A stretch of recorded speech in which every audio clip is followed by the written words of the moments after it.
Welcome, ladies and gentlemen, to episode 16 of the Player to Player podcast. I'm Kirk. I'm Luke. And today, we're going to dive right in. We got a whole bunch of news to go over. We're going to talk about Summer Games Fest. We're going to talk about the Xbox Bethesda Showcase. Yep. And all the other news that we've gotten this week. It's been a little bit. We've been gone for about a week or two. We had Jacob's episode last week. That was a blast having him on, talk about Zelda. So go check that out. Speaking of Zelda, the first news, we recently got a Japanese magazine from the early 2000s translated by Did You Know Gaming, the YouTube channel that does some really good work. And this first article is talking about how Miyamoto couldn't stand Wind Waker's art style at first. So I was not alone. If there's one thing that's helped The Legend of Zelda The Wind Waker stand the test of time, it's the art style. But it turns out that this now defining aspect stoked some controversy in development. According to a slew of old interviews resurfaced and translated by Did You Know Gaming, Nintendo bigwig Shigeru Miyamoto initially couldn't stand the way the game looked. Let's see. Interesting. There's probably a quote from him in here, yes. Early in development, an artist stylized a Toon Link. The rest of the team loved it and went all in, designing the rest of the game around this reimagined version of the character. Longtime Legend of Zelda producer Eiji Aonuma assumed Miyamoto wouldn't be fond of the cel-shaded style and held off showing the game until Wind Waker was far along in development. Jeez, that is risky. Reportedly, Miyamoto literally cringed, saying that he didn't think it'd sell and that it was too late to shift the art direction. And that it wasn't too late to shift the art direction. But the development team pushed back, citing enthusiasm for the art style. Also, they argued they simply didn't have the staff to create a realistic-looking Zelda in any less than a decade. Wow. If I had gone to him from the very beginning, I think he would have said, "How is that Zelda?" Aonuma said. Miyamoto had trouble letting go of the realistic Link art style until the very end. So did I. So did everyone, it turns out. And Miyamoto was right. It didn't sell very well at first. But now it's a classic, you know. And everybody's a big fan. And Toon Link is in Smash, and you know. Oh yeah, and he's gotten like 3 more games. Several games. Yep. Yeah. So it definitely worked out. You gotta trust Aonuma Miyamoto. He knows what he's doing. So Chris Pratt was in an interview recently, probably on the Jurassic World press circuit, and he mentioned the Mario movie. Let's see, got a quote from him here. Says, what does it say? In an interview with Variety, he said, "I worked really closely with the directors," Pratt told Variety, "and tried out a few things and landed on something that I'm really proud of and can't wait for people to see and hear." He explained that he won't be wearing a plumber suit and running all over the place in the movie. What? Oh, it's not going to be live action. I'm providing a voice for an animated character, Pratt reminded us again. And it is updated and unlike anything you've heard in the Mario world before. Which is... I don't know how I feel about that. Yeah. Well, I mean, we just talked about how picky Miyamoto is, and he is, like, heading this project. Right. So he must be confident in it. Well, sure, but just because he's picky doesn't mean he's right. No, but, I mean, Mario's wrong about Wind Waker. Mario's his baby, you know? Well, sure. Yeah, I don't know. So I don't think it would. I don't anything you've ever heard. Yeah, I'm not sure. I still don't understand the structure of Mario? the movie. No. It's me, Mario. No, he will not. We've never heard that before. Yeah, that's true. Well, I mean, I hear it every time I listen to Bob talk, and it's awful. Mario. Yeah. So I don't know. I'm skeptical as always, but we'll see.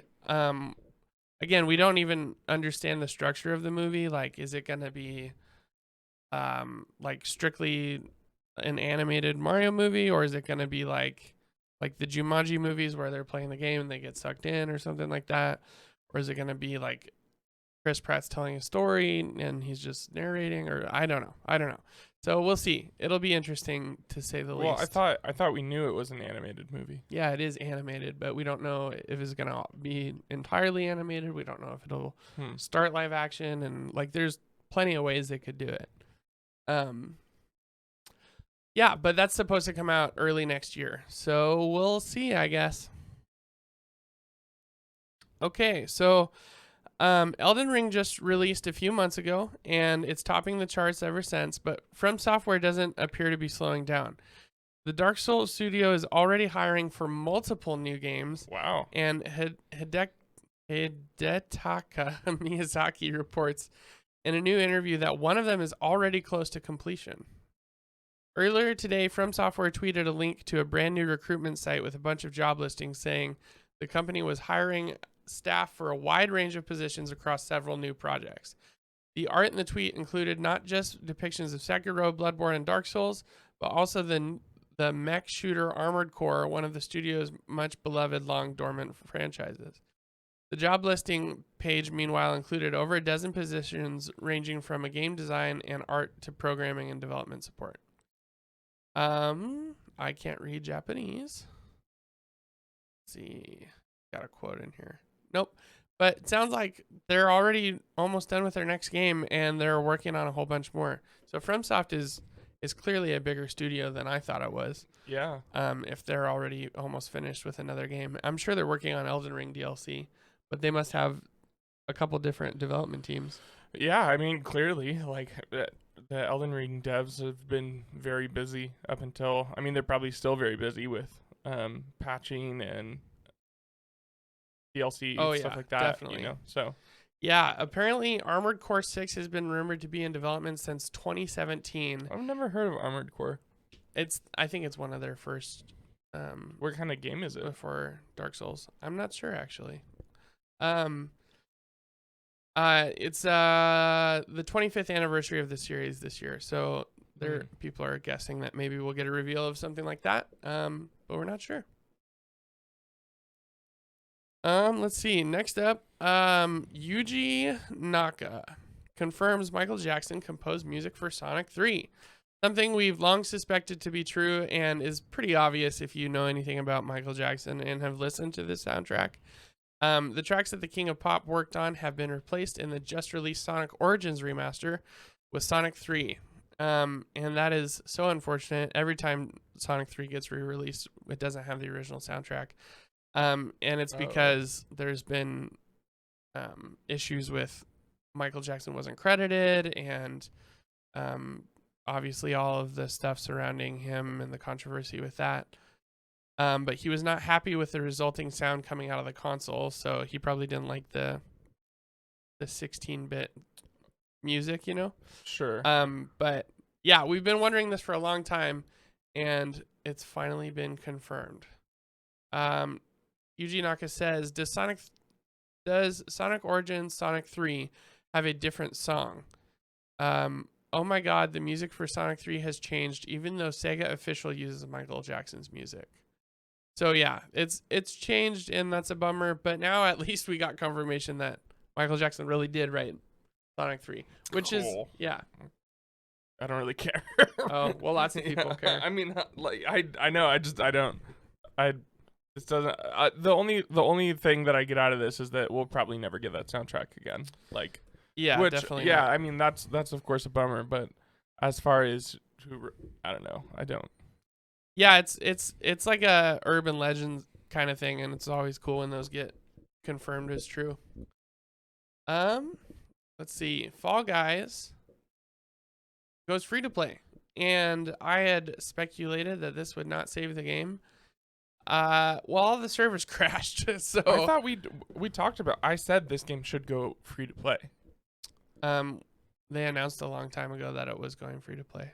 Maybe that's when we talked about it. But yeah, like that's what I said, is that this game should have always been free to play. Yep. And should continue to be free to play.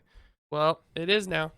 And apparently the free to play rollout happened a few days ago as part of Fall Guys' 6th season, aptly titled Free for All. Nice, clever. Players immediately reported trouble actually playing it. Like the social media feeds of the game, they tried and failed to play. Many of those reports took the form of memes. Let's see. Yeah, it looks like the whole launch day they had issues. But I played it the last few days and it's been pretty good. But a Fall Guys spokesperson sent over the following statement to Kotaku. The free for all launch yesterday set multiple records for Fall Guys, including the highest number ever of concurrent and single day players. That's amazing. That's crazy because it was so big a couple years ago, you know. So the just going free to play really pushed it through the roof. Yeah, I mean, because every person between the ages of 8 and 18 who have no money that have all wanted to play Fall Guys downloaded it that day. Yeah, totally. Yeah, so I mean that's good. When the game launched, it reported 120,000 players tried to play at once. Wow. And the server sputtered. So, yeah, I mean it was exclusive to PlayStation, and I think it was like $40 or something. So, obviously, switching to free to play and going multi-plat is going to increase that. But that is absolutely wild. That is a really high player count for a game that is so old, you know. But I played it and I had a little fun with it, and it's cool to have it on the Switch. So,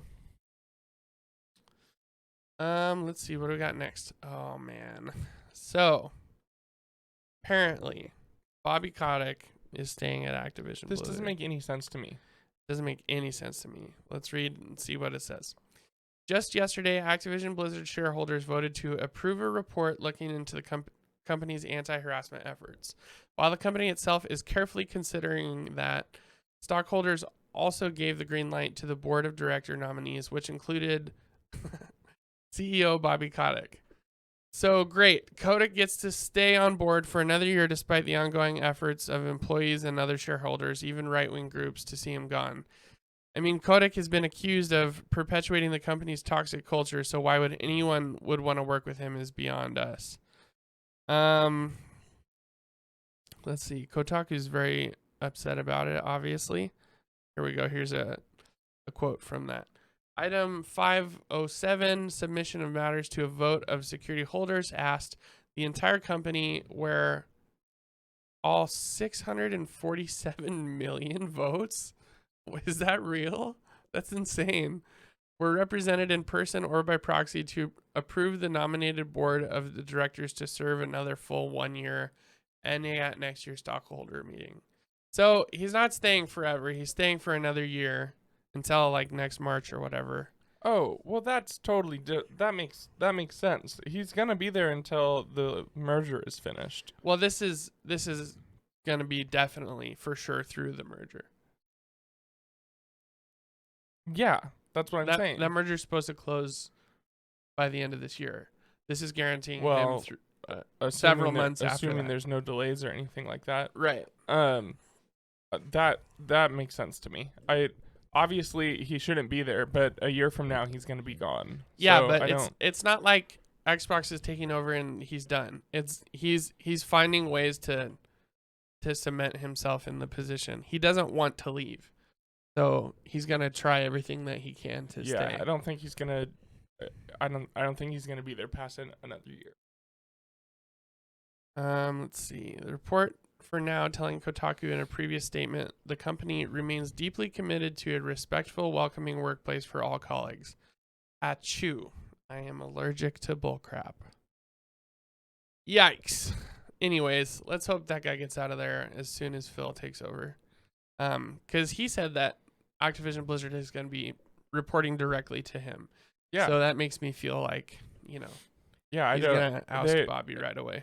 He's going to be gone. The reason it makes sense is because it doesn't make sense to get someone else in there because they would only be there for a year. Well, it made sense initially that he would be there until the merger, but now this clearly news is saying that he will be however there longer. his corporate contract works is This isn't part of that. Year. No, that's not what that is. This isn't a new thing. They're launching an investigation. I guess I don't understand it then. It's cementing him more time. That's all you need to know. That was not guaranteed before, and it is now. Okay. Yeah, I'm confused. Please fire him. That's the official statement from the Player to Player podcast. Game Pass games coming this summer. We got some good stuff coming up. Teenage Mutant Ninja Turtles just launched on cloud, console, and PC. So you can play that as long as you have Game Pass anywhere. Omori also just came out on cloud console and PC. Let's see, what's the date today, Luke? 27th. Okay, yeah. So Shadowrun Trilogy just came out. Total War 3 Kingdoms. FIFA 22. Nakara Blade Point. Nakara Blade Point is a new. What's Fortnite? What's that called? Battle Royale. It's a new Battle Royale, but it's like a super cool stylized Japanese one. And it looks really fun, but I'm not gonna play it because I hate Battle Royale. Same. July 1st, Far Cry 5 is coming to cloud console and PC, so that's a big win for Game Pass. Far Cry 5 has been on before. On Game Pass? Mm-hmm. Has it? Yeah, it's come and gone. So it's coming back. Far Cry 5 is awesome. This is a good reason for you to play it. Oh, that it's on Game Pass? Yeah. Yeah, I might check it out. I mean, I have so many games downloaded on Game Pass that I haven't even touched yet. I started Mass Effect the other day, and just go watch Donkey's video, and then it'll make you want to play Far Cry 5. I'm like, they give and they take away, as they say. So leaving on June 30th is FIFA 20 via EA Play, Jurassic World Evolution. Oh no, Last Stop. Oh wait, what is that? What's Last Stop? You know what that is? it's the last stop when you have to get off. All right. And MotoGP 20 is leaving. So, yeah, I mean, those are games that I'm sure there are at least 5 people, 1 per game, that are sad that those are leaving. But not a big deal. Really proud of Game Pass and what they're doing. Teenage Mutant Ninja Turtles is excellent, and you should absolutely get on that as soon as possible. It doesn't have crossplay yet. They're planning on adding that really soon. But it does have crossplay from Xbox and PC right now. Sure. And yeah, then they're adding PlayStation and Switch as soon as they can. Man, it's a great game. So go check out Teenage Mutant Ninja Turtles. So this is cool. Cyberpunk 2077 is a game that has continually disappointed everyone ever since it was released. But the fans are trying really hard to do the work that CD Projekt Red should have done by constantly improving the game. One of the ways that they're doing that is by adding flying cars, something that just makes sense. This should have been in the game already. Like, how did this not happen? But if you go over to Kotaku, I'll put a link in the description. They've got a little GIF there of showing, it looks like a Porsche taking off Back to the Future style and flying away. And totally. Man, that would be so much fun. Like, I'm getting more and more reasons to buy this game on PC. One, I've heard that it runs the best on PC. Oh, yeah. But 2, all the mods are just so cool, and they're fixing all the dumb stuff. Did you see, what's the VR Oasis guy? What's his channel's name? VR Oasis? Is it? I think so. He did Cyberpunk in VR with his PC. Oh. It was still controlled by an Xbox controller, but he could like look around and stuff. And he said it was really, really fun. So that would be those, mods like that are always cool and gives you a reason to check out the game. And I'm sure you could get this for like $5. I don't know. No, not on PC. You don't think so? No, maybe on a used market, but it's a used market the Steam summer sale is going. Has it started yet? Yeah. So I'm sure you can find it on sale or something. But yeah, just a neat little mod. It is 50% off right now on Steam. So $30. And I have to verify my age.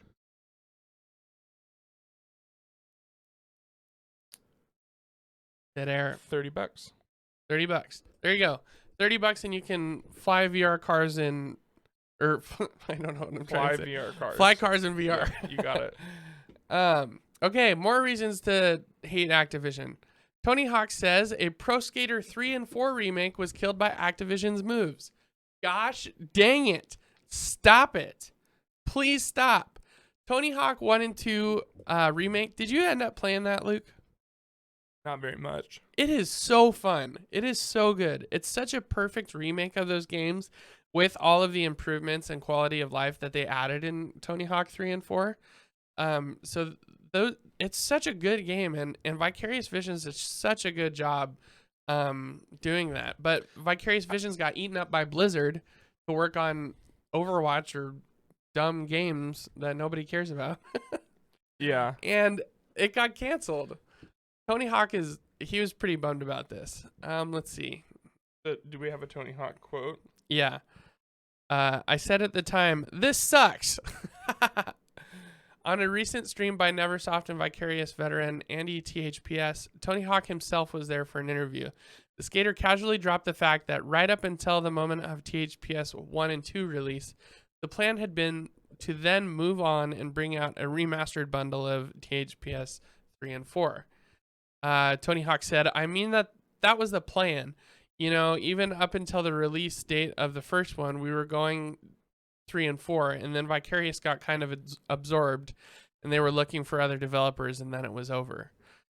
So it sounds like Activision was shopping it around, and nobody liked it. They didn't like what they were getting from the other developers, which, if you ask me, sounds like an excuse to cancel the game. Sure. So speaking of Tony Hawk 4, I saw this interview with him. Listen to this. So this is from an interview from 2018 from the 9 Club. Not sure. From Tony Hawk? Not familiar with them. Yeah, they were interviewing Tony Hawk. So it was 2002, and he was talking about how like the Tony Hawk games they weren't that big at the time. Like they big enough to make 3 of them, but they weren't anything like crazy. So only 3 of them were out at this point. And he goes, he has a meeting with one of his reps from Activision, and he goes to lunch with him, and he's like, here's what's happening. We're releasing a 4th game, and the last 3 are still in the top 10 of sales. One of them was going into classic mode, where they sell it at a lower price, but at way more volume. So he's like, things are so much bigger than you've ever thought. Then he handed me a check for $4 million. It was my annual royalty. I could tell he was saying it was leading up to something big. I was like, cool, I might get $1 million. Then he just slides the check over. Wow. $4 million. That's wild. Let's see. I'm just seeing if there's anything else worth reading in here. It doesn't look like it. Yeah. Yep. Point is, Tony Hawk is awesome and Activision sucks. Oh, but his contract's up with Who Activision. didn't know that? So Activision well, when is that article written? Can't make more Tony Hawk games. Like new Tony Hawk games. When was that article written? This is a recent article. This article, 2020, I guess. Not that recent. Yeah, so it sounds like they were planning on doing another one right away. So yeah, I mean, obviously they can't do it without him, but he can't do it without them either. So. Oh, sure. Yeah, probably. Yep. So, Knights of the Old Republic 2 is finally on Switch, and it's broken. Let's read the update first, because this might have more information. So again, on Kotaku, Aspire recently followed up on the situation, telling Stephen Totillo of Axios that only affects a small number of the Knights of the Old Republic 2 players. Oh, that's good to know. So it's not every copy of the game. The studio has shared a workaround in the form of a dev warp that bypasses the spot where the game crashes, which requires you to use cheats, which I think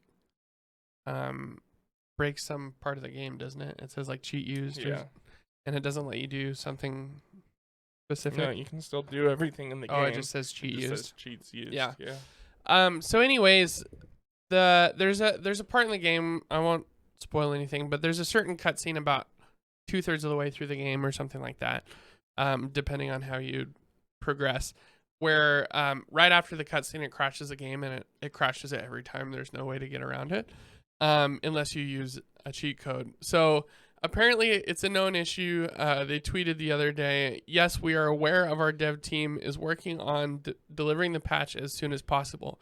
We apologize for the inconvenience and appreciate your patience in the meantime. So it sounds like they know about it, and they're trying to patch it and work on it. But yeah, it's a bummer. As far as I know, though, out of all of the games they've been porting to Switch, and like remastering or upresing or whatever, even just porting, they brought so many games forward, and this is the only big issue I've heard of so far. So that's, Well, mistakes so I was happen. listening to the Wolfden podcast, and they were Uh-huh. talking about this, and they were talking about most of Aspire's ports are really buggy. Oh, are they really? Yeah, it I was haven't it had was any really issues. bumming me out. They said that they're porting the PC version, and I don't remember exactly what they said about that, but it's so obvious that they're Wait, porting the who's PC porting? version. What do you mean? Aspire. Oh, is the porting PC version to Switch, rather than which the is Xbox version. yeah, which is causing some Gotcha. kind of issues. Gotcha. And they said that like both of them said that they're concerned for the Coder remake because of the quality of content I wouldn't that be concerned about Aspire's been putting out. Port jobs and new development are totally different. So I don't think there's any reason to worry about the remake. Yeah. Also, I've played a significant amount of the first Coder on the Switch and had zero issues. And it runs well. It looks good. So people make mistakes. It sucks. If they knew about this ahead of time and launched it, that's pretty crappy. But I mean, how could they not have? Did they not play? I mean, I guess if they're saying it's only affecting a small percentage of people, then maybe in their playthroughs. well, I don't think it's a small percentage. I just think it's not everybody. I think. What was the actual quote? Oh yeah, you're right. A small number. Yeah. So I guess it's possible they didn't know so about maybe this, it's predicated but on a certain decision having happened ahead of time that changes the cutscene Possibly. or something like that. Or you know how after a cutscene, different scenarios can load. Maybe Yeah. two of those or one of those is broken or something like that. But they're working on it. So if they get it fixed, then it's fixed and we're fine. I don't think this is a reason to worry about the Coder remake at all, especially because we haven't seen anything from that. And like I said, developing a new game versus porting an old game is a completely different process. Sure, but if they knew about it and put it out broken anyways, that's not a good sign for I agree. the company at all. I don't think there's any evidence to say that. I'm just saying, like, it seems like a pretty glaring issue, but maybe they didn't do enough play testing. So that again, another reason to, I don't know. I just hopefully they get their stuff together. yeah. Well, I mean, they've been doing a lot of ports, so it's their port. I don't know if they have a separate studio for it or if they're just doing. They've been doing a lot, So, I'm sure there is some level of speed with which they want to be getting these out, and maybe they didn't do their due diligence. Again, this is the first big issue I've heard of with Aspire, and like I said, I didn't have any issues with Coder. So yeah, we'll see. Well, hopefully that continues. So yeah. So one of my favorite YouTubers, a guy you showed me, DIY Perks, has one of the coolest channels on YouTube. Oh, absolutely. And he does the coolest. His PS5 mods alone are some of the coolest videos I've ever watched. Yeah, totally. Well, I think the first PS5 mod he did was, and maybe we can throw pictures up or at least YouTube links, but he wanted a PS5, but it didn't really fit with his display or his entertainment center, so he was like, I want to just reshell it. So he just reshelled it, and he built a shell out of wood and carbon fiber, and it looks like something out of like the 50s 60s, apart from the carbon fiber. Cool. Like, was that a PS5? yeah, that was a PS5. Was it? Yeah, and you would never ever know. No, yeah, it looks really cool. And then he was like, okay, so I made a stealth mode PS5, so now I need to do the exact opposite. And he built a PS5 out of brass. Yeah. And it's gorgeous. It's the coolest looking system I've ever seen. So cool. I mean, have you heard of Caviar? Those guys that make like iPhones out of like 24 karat gold or whatever. And I've also heard they're scams too. Is that true? Yeah. Unbox Therapy maybe not that one specifically, but there have been scam 24 karat gold iPhones that are just like skins. Caviar makes real ones. Okay. Yeah. Because Unbox Therapy has gotten several of them and checked them out, and they're really cool. There is no reason I would ever own something like that. Oh yeah, But absolutely not. the PS5, I would own that. Well, the PS5 that he did looked like one of those, and it was made out of brass instead of like gold, but Right. it looked amazing. Yeah, Like, it looks super good. dude, the way he like shaped the plates with the hammer and stuff, I'm like, the channel's called DIY Perks, and for a long time he did stuff that like I was like, oh, it would be hard, but I could do Every single that. one of his videos, I'm like, okay, I think I can do this. I think I can And it do gets this. to a certain and point. then like, oh, nope, Yeah, nope, nope. can't, not anymore. nope, definitely. He's like, yeah, so No, now I'm gonna can't. use my CNC, Yeah, or here's my can't do that. yeah, totally. He's like, so, and He's then like, if you do this wrong, you will get electrocuted and die. It's like his newest PS5 mod is he made a PS5 Slim. yeah, And he made this one out of copper, which looks super cool. and It's less than an inch thick. it's barely bigger than a DVD case. It's not just Yeah. less than an inch. It's like 2.5 centimeters. I think 3 centimeters was Oh, what he is was it? shooting Okay. for. Yeah. Yeah. But oh my goodness, it is tiny. This video was like took me through a loop. Like the poor guy ruined a PS5 making this. Did he? Yeah, he fried it. So he set it all up, and he had to. I don't remember that. So first of all, Is it the water cooler? First of all, it's water cooled. Right. Okay. Yeah. So, the water cooling unit that he had, he just wanted to. He got it all together. He wanted to do a quick test, and the water cooling unit fell over, and the fans were blocked, so it wasn't working, and he overheated and killed his PS5. No. And he was like, "But I'm going to. I want to finish this video. I'm going to make it." So. D-Brand sent me this PS5 for Nice. this sponsorship, Nice. and they don't know about this until now, but I'm going to take it apart. So he took apart D-Brand's PS5 Nice. and put it back and put it Nice. into his, just so that way he could get it. And then, of course, he reassembled D-Brand's PS5. Yeah, I and remember shipped that it back part. to I don't him. remember him. But yeah, it's frying a because PS5. he fried it. But holy cow, this thing is. I mean, talk about slim. This is probably the slimmest console I've ever seen. It is yeah, so tiny. absolutely. The only drawback is the water cooling, because water cooling is sweet, but he's got that thing hooked up to a tank, Yes, which it makes takes- it not slim. It takes up a lot of space. Yeah, absolutely. and the plugs on the back are huge. Like, I mean, yeah, they're like thicker than the sure, whole. but like you set them. You like if you were going to use this, or if you built this, it's never gonna move from where it is. No. You're never gonna Yeah, see no. any of that. And every time someone comes over, you'd be like, "Hey, look at my PS5." You know what I mean? Totally. Like, yeah. So I mean, I think this shows the reason why consoles are not this small. While yeah, simultaneously showing how cool it is to make them this small. yeah, no, it's super cool. And I think I mean, it's a super expensive mod. The copper sheets that Yeah. he used to make this are almost as expensive as Well, and the he didn't just do PS5. copper because it was cool. He did copper because of the heat distribution. Like Right. you can't do this with another material. Right, exactly. So but man, please check out super this cool video. It is definitely it is super definitely cool. go give it a watch. He even uses his brass monitor that he made for his PS5 with Yeah. it to yeah, that was a neat But little headline. PlayStation, let's see a PS5 Slim. I mean, because so the Well, PS5 is so big It's huge. that yeah.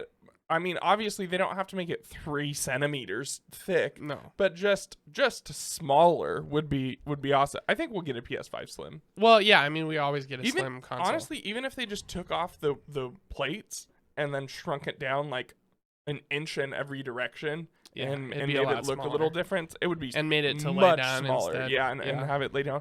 Kind of like his stealth Right. one that he made. Right. Like that form factor. Well, that one's not much smaller. Like it would, like you said, it'd have to be, like they'd have to just shrink shrink it it a little down bit. a little bit, you know. And we've seen that there are basically no issues with the cooling system on the PS5.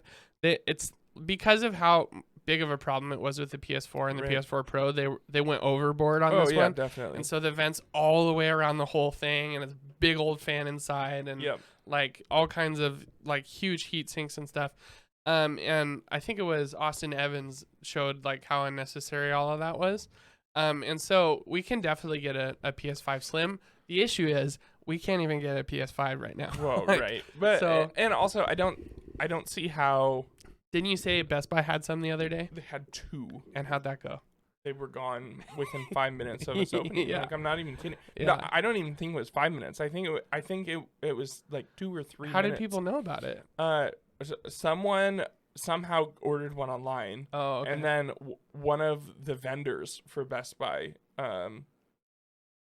saw like was doing Oh, something, and, yeah. and someone mentioned it to Gotcha. him, so he went and got So it. they went quick. he- That's crazy to me. I mean, I know for sure in town right now where you can get 2 of them, but they're bundled for $800. Oh yeah, It's not a markup. It's just Yeah, if you it's want the just a PS5, bundle. you have to also buy all this other stuff. right. But other than that, they are very hard to find. The bundles Yeah. are getting easier to buy. Like even like Yep. GameStop will do bundles pretty regularly. Yeah, but then they're $800. Well, not always. The Best Buy bundles or the GameStop bundles I've seen are like $600-$700. Still, Yeah, but think about it. You need another controller. You need a game. no, you don't. need. You don't need another controller. Well, most people do. Like, Most people want 2 controllers. Maybe. Yeah. I mean, until I think last generation, I just consoles think always bundling, came with 2 I think the controllers. bundling is so stupid.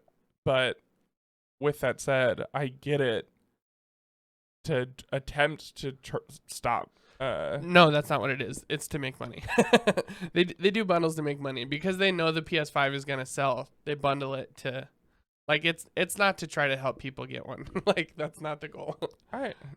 Maybe. GameStop knows every PS5 we get is gonna go fly off the shelf. So if we want it to be on the shelf a little bit longer Yeah, exactly. and to make That's a what I'm little bit saying. more money, we're gonna bundle it with stuff. Yeah. You know what I mean? Like, and I'm pretty I sure mean, you have to I be a don't- Power Up No, Rewards I member to. I wouldn't go as far as to say that because there have been things that companies have done and they have specifically cited that we are doing this to try and stop scalping.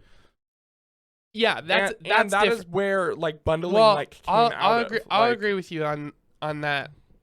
I think bundling is the wrong way to do that. I agree with you, but I think it is partially an attempt to stop scalping. Yeah.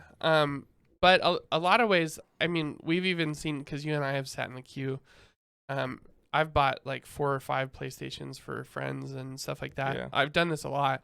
And some places will do a virtual queue where you have to wait, and like even if you had a bot still has to wait. Like it doesn't matter how they're Right. doing certain things to where like yes they still have an advantage, but they're doing things like limiting 1 per address. They're doing things like yeah, limiting no, I mean they're 1 they're- per card. they're- Yeah, you they're know, trying. things like I that. mean, it's still happening, but they're trying. Yeah, but it's reduced it a lot. I mean, I it's think, gonna happen until the next 2 years at there's least.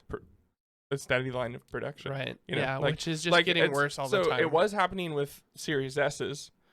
For a while, Series S's were selling for like $400 or $500 pretty regularly, and then Not because of a chip shortage. They haven't had problem making Series S. Are you just saying they were totally getting did. scalped? Yeah. Oh, well, I don't think. Well, No, yeah, there was not on the same there level. was not, of course, not on the same level as PlayStation 5s or or Series, Series X. Right. But the Series S was limited, and they were getting Sure. sold for $400, $500, Right. $600. Right. But now you can find them pretty much anywhere. Like pretty much Yeah. everyone has a I Series see them S. online all the time. Yeah. Yeah, and Best Buy has like 15, Yeah, I've seen 20 them of at them. Walmart, yeah. Yeah, like And like, if you don't have a Series X or a PlayStation 5, get a Series S. $300. absolutely. It is the most bang for your buck of any console I've ever bought. Yeah, and then once Series X's are available, sell your Series S for $200 on Marketplace, and then Also, it depends money on like, towards do your you Series really X. need a Series X? Like, what do you want it for? The Series S has all the same features. It just doesn't run at 4K 60 as consistently as the X. Like the X Right. still has problems doing 4K 120 all the time. You know what I mean? yeah, I mean, and like The Series S is a really powerful The only machine. problem with Series S is there isn't a disk drive. So like, it depends on if you think that's a problem or not, because I mean, all of the almost, games that almost come out, all Xbox gamers have discs, and pretty much all of them are backwards compatible. yeah, for backwards compatibility, like, that it is a is- huge it is a issue. problem. No, I'll give you that. Xbox needs to release a disk drive. I guess they don't need to, but they would make money. Yeah, it's They not could sell it for $100, and it would probably cost them $20 to make. right. And I would buy one. Right. Like anyone with a Series S would eventually pick up a disc drive. Not everyone, but No. a lot of people would. Well, I think a lot of people are using it as a Game Pass machine. Oh yeah, which it's perfect for that. You know, with the Absolutely. exception of the storage, only 500 gigs, but yeah. Well, I mean, you can buy it's an at least external easier to hard drive. expand than the PlayStation Yeah, is. way easier. Yeah, you can't use externals on the PS5. Yeah, I still, mean, obviously, which is using an such a external hard pain in the drive butt. on you don't get.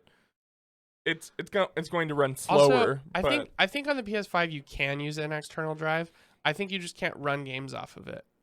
So it's kind of useless. Yeah, that doesn't. you have to. You just have It to doesn't move take as them. much time to move it as it does to download, but Yeah. anyways. So all the time it feels like we're talking about toxic work environments for game developers, to the point where you and I get pretty frustrated about it. This is maybe the most refreshing thing that I've read about this in a while. So this is from the Cuphead developers. This is the director.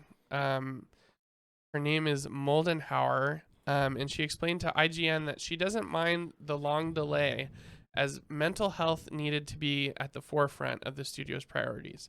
So Cuphead DLC has been a long time coming. Cuphead came out 2 or 3 years ago, and the DLC has just now come out this summer, and it's been delayed for a long time.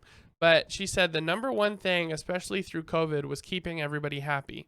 This is video games. Take your time. Mental health needed to be at the forefront, taking the space and the time that you need, especially over the last 2 years. We're like, if it takes longer for the game to come out, it takes longer. Who cares? And like, dude, God bless this woman. Yeah, that's awesome. I need more of great. this Yeah, across definitely. the board. Definitely. And this I think- speaks to the culture of Xbox and how good they are at doing stuff like this. Well, I think part of this, I think the gaming community is part of they deserve some of the blame. in this. 50% at least. Because she says, if it takes longer to come out, who cares? The gaming community. Gaming Yes, community gamers cares. care. Yeah. And they get extremely upset Yeah, they about get it. super upset. And very toxic Right. and very Well, I think she means like harsh online. in the work environment. Who cares? Like, do you really? Are you gonna bust your yeah, butt no, for of this course, to you know, get it like to come out? You know? no one cares in the if it's just a, No, it's just a job you're for you. right. And of course, People you can take some pride people in that, get but- lots of flack for games getting delayed. CD Projekt Red was getting like death threats and all kinds of hate speech on Twitter towards them because of the delay of Cyberpunk, and it's just like, guys, stop. Yeah, Like, I don't. Also, do you want the game to come out unfinished? Look at Cyberpunk. Look how that turned out. You complained it got delayed 7 times, and you still complained, and you got an unfinished game that was total garbage. Like, you have to let people take their time, and Yep. I will give the other 50% to the production companies and 100%. not the developers, but the studios, because they're the ones who are like, oh, here's the release date, and then they're holding the developers to that. Not okay. Right. You need to I like- stop I giving like us the- cinematic trailers 6 years before the game comes out. Oh yeah. Like, for stop real. doing that. I like the more ambiguous release dates. Like summer 2024 we're going to get this game. That could mean early June, that could mean early September. I think Like- those are more helpful, like when you're like, this game is coming out next year. It's like, dope. Right. Like, yeah, that's that's what I mean. Like but don't give us why we don't need actual dates until the game is ready to be I mean, released. 3 months ahead of time, give us a date. And that's your marketing cycle anyways, like 6 to 3 months. Like the biggest and Breath then of the they can- Wild, one right. of the biggest games of all time, had a 6-month marketing cycle. You know what I mean? So stop giving us trailers 6 years in advance. Stop telling us you're working on these games. If they leak, fine, but like, like, don't do that, because then when Elder Scrolls 6, how long has it been since they announced that? 4 years? I think it's been 4 years since they announced Elder Scrolls 6. I mean, I don't have a problem with them letting us know that it's in development. Like, well, there's a difference between saying it's in development. Well, yeah. okay, well, Elder Scrolls 6 wasn't a cinematic trailer. I mean, it was game footage of a mountain, and then it said Elder Scrolls 6. Yeah. Like, that's not a cinematic trailer. I Like, know. But also, like, even if it's an animated what's trailer the point, of the main though? character, excitement. Like, yeah, to generate hype. yeah, and Guess what? And no one is hyped about Elder Scrolls 6 right now. It drives sales of older games. I forget what game it was. Well, that's true. I think Spawnwave was That's talking true, about and this. it is good for investors. I forget what game it was, but Spawnwave was talking about it, and he goes, like, this game was announced. It'll probably come out within the next 2 to 3 years, but it has more active players today on Steam than it ever has before. Like, it drives sales of older games. That was The Witcher, I think. I don't think so. Oh, maybe this was like a few days ago, but yeah, it wasn't. No, it was like a smaller. Well, I mean, that happened with like The Witcher 3 game company. Like, when they announced The Witcher 4, Witcher 3 did the same thing. It, like, right, peaked. exactly. Like, and it gets you back into the, like when we got the announcement that Dragon Age 4 was in development, I replayed 1, 2, and 3. Like, it's good for the company to do that. Like, and I bought DLC for all 3 of those games when I did it too. So like, right. they made money off, but what I personally don't like it, but I guess I get why they do it. But that is partially the reason. The next step is, if you give it a date, that it's your fault. Like, yeah. Stop doing that's what that. I'm saying. Yeah, that's what I'm saying. Like, you can say we're aiming for 2025. Like, you say that now. And then once we get close to 2025, that's the key word, is aiming. Because when Right. you say that, it settles your expectations right, a exactly. little bit. Because when Aonuma was like, "Oh, we're shooting for 2022," I was like, "Oh, so it's not coming in 2022." So you say like we're aiming for 2025, and then you get to beginning of 2024, and you're like, ooh, like early 2026. Yeah, spring 26. And then you get to midway of 2025, and then you say end of spring, and then you hit that 6 months, and you're May 27th. Yeah, is when at the November Direct or whatever.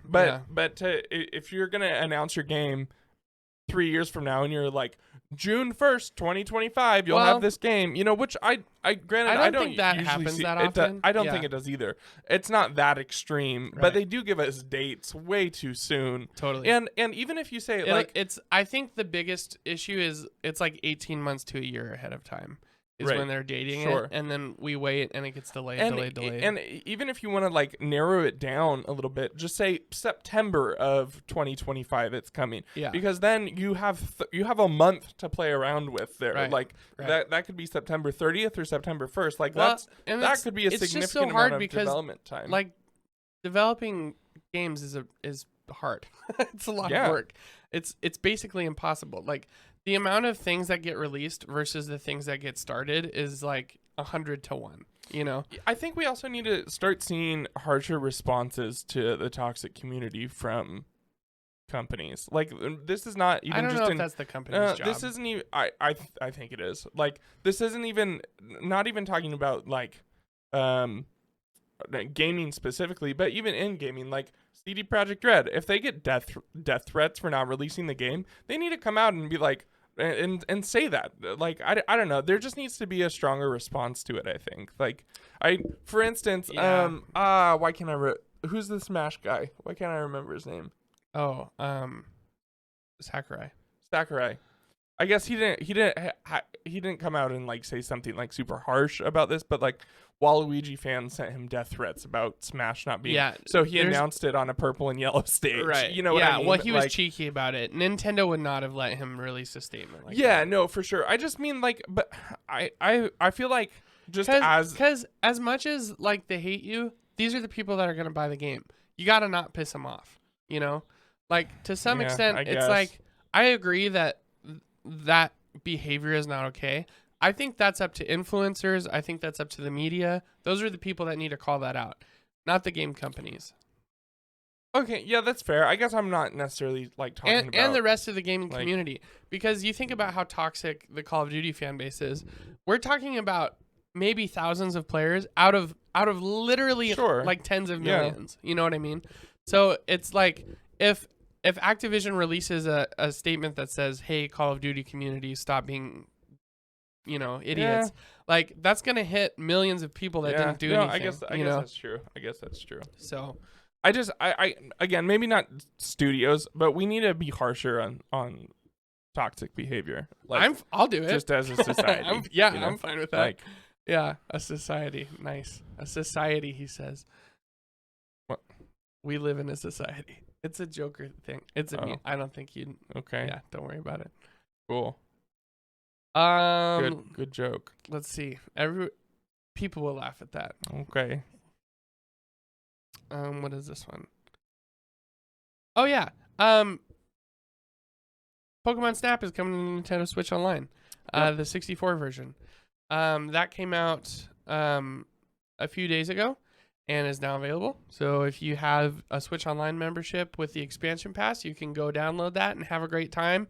This game has so much unexpected nostalgia for me. It's one of those games that I booted up thinking, oh yeah, I kind of remember this. And then every time something happened, I was like, whoa. Yeah, for sure. Even just the sound effects and like the different levels. Did you play this very much? No.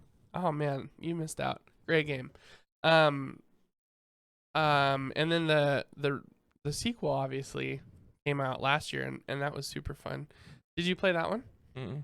Liz did though. Yeah. What did she think?